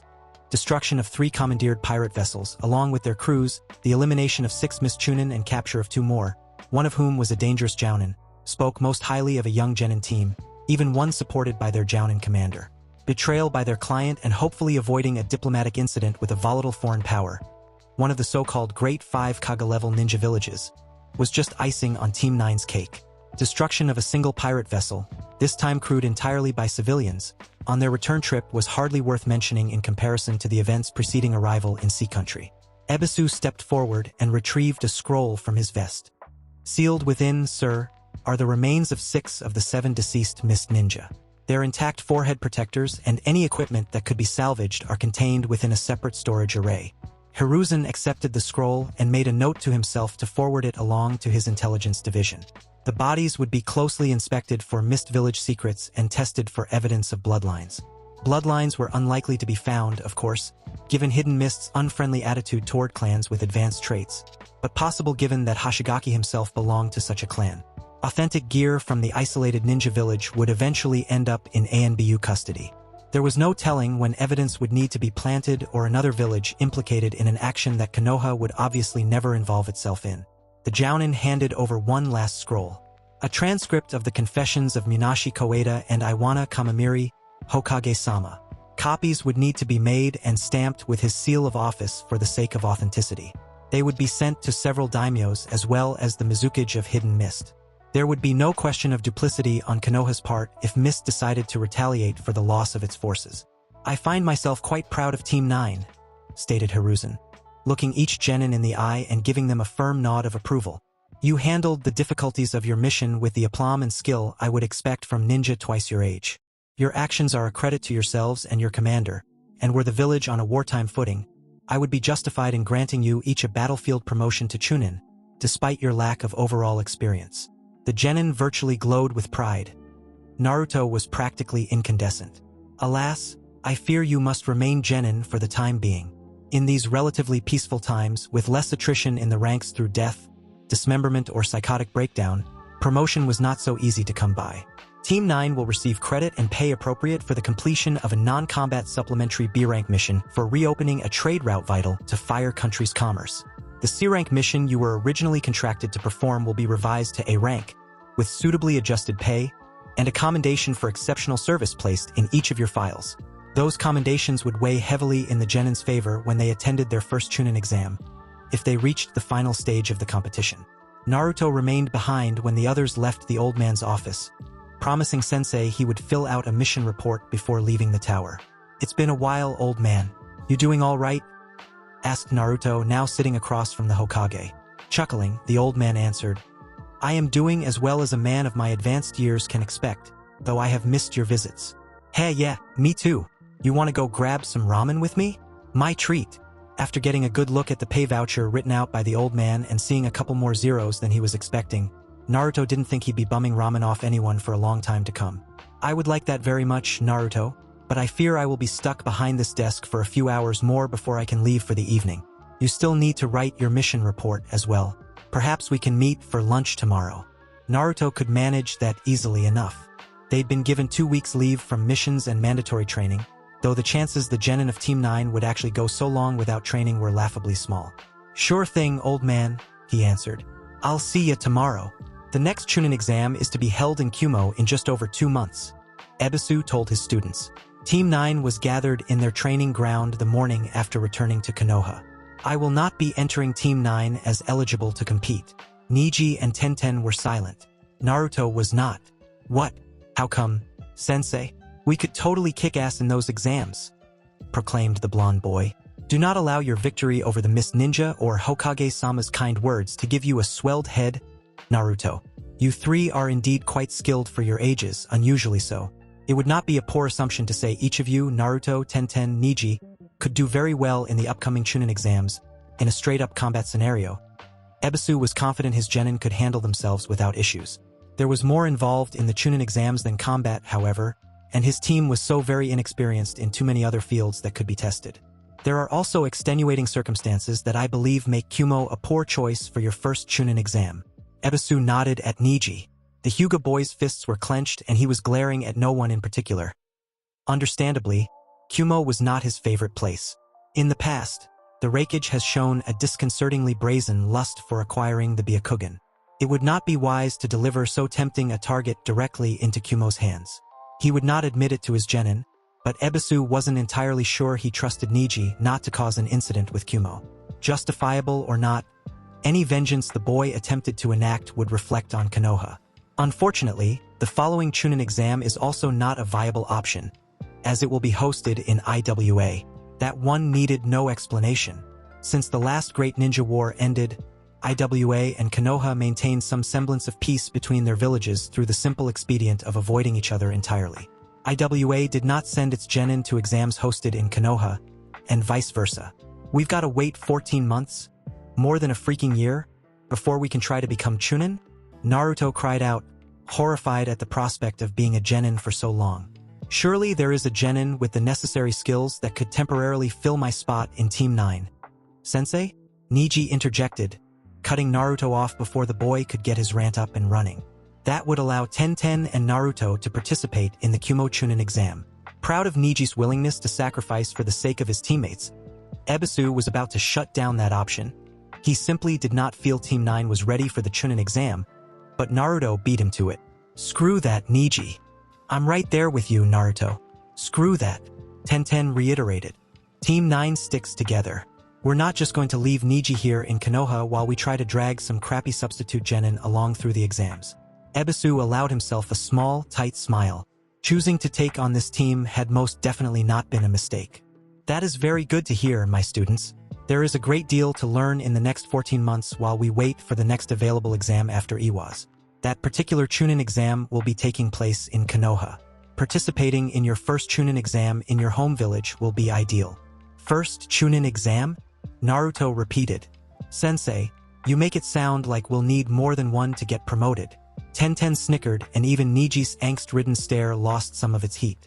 I would be pleasantly surprised if each of you were promoted in your first Chunin exam. Most Genin, however, require several attempts before being promoted. Even winning the final tournament round of the competition itself is not guaranteed to earn a promotion. You must display more than mere combat prowess to earn the judge's favor in order to become a Chunin. Many skills can be tested during the exam: intelligence gathering, tactical planning, leadership, and more. Naruto crossed his arms and announced, "Fine, whatever. No Chunin exams in Kumo, since they might try to scoop out Neji's eyeballs, and IWA is out because they're a bunch of assholes, but you better believe we're gonna make one hell of a first impression when the exam comes to Konoha." "Hell yeah!" agreed Tenten, and Neji nodded. "Can I get 10 bowls of miso ramen to go, Iam?" asked Naruto. It was time to begin renewing his stockpile. He could definitely afford it now. That reminded him he needed to restock his supply of disposable ranged weaponry as well. "You got it, Naruto." The serving girl bustled off to fulfill his order. "You were saying?" prompted the Hokage. "Oh yeah, sorry about that, old man." Naruto apologized. "I just wanted to catch Iam before she went into the back. Anyway, I was wondering if I could have some more of that chakra iron you've been saving for me." "Really?" asked the old man with raised eyebrows. "For what purposes do you need more?" "At first I figured I'd use some of the iron to have weapons made for Neji and Tenten's birthdays, but then Sensei started talking about the Chunin exams, even if we can't enter one for over a year. That sucked." Sensei's reasoning was sound enough, but it still sucked. Neji's offer to hang back so he and Tenten could go to the Kumo exam was pretty cool, if unusually stupid for the Hyuga boy, like they'd just leave him behind. "I really want Team 9 to kick ass, and making sure my teammates have the best weapons they can get would help out. Have you found a weaponsmith capable of producing weapons properly alloyed with chakra iron? It's a very rare skill." Naruto scratched the back of his head and grinned. "I was hoping you could help out with that too. As old as you are, I figured you could probably recommend someone." The old man's cheek twitched. "I suppose I could dredge up a name or two from what remains of my tired old mind," came the deadpan reply. "Awesome. And how do you intend to finance the creation of these chakra weapons, Naruto? I can assure you, they will not be cheap." "Ha, he already had that one covered. What if I just let the smith have some extra chakra iron to cover the cost?" Iam's return momentarily interrupted the conversation. Naruto paid the girl for his and the Hokage's meal and the takeout order. It took only a couple seconds to store the ramen away. "It seems you've got most of the angles covered, Naruto," the old man confessed. "Yeah, he was awesome like that. Have you spoken with Neji and Tenten about these weapons you wish to have produced for them?" "No way, old man," shouted Naruto, shaking his head in the negative. "I want them to be a surprise." That earned him a smile and a pat on the head. He wished the old man wouldn't do that. He wasn't a kid anymore. Naruto didn't have the heart to tell the Hokage to stop, though. "While that is very thoughtful of you, Naruto, your concern is misplaced. I believe your teammates will be quite surprised that you are commissioning chakra weapons for them. Such creations are incredibly valuable, however, and should reflect the personalities and preferences of their wielders. Don't you think it would be best to ask for input from Neji and Tenten in their creation? You wouldn't want either of them to have a less than ideal weapon, would you?" "Ah, when you put it like that, it makes a lot of sense, old man." So guys, we'll end part 2 of the story here. We'll complete this story in part 3. And yeah, if you really enjoyed part 2, then please leave a like. It really means a lot. And if you want part 3, make sure to comment, because that lets me know you're waiting for it, and then I'll definitely bring part 3 for you. So guys, see you in the next video.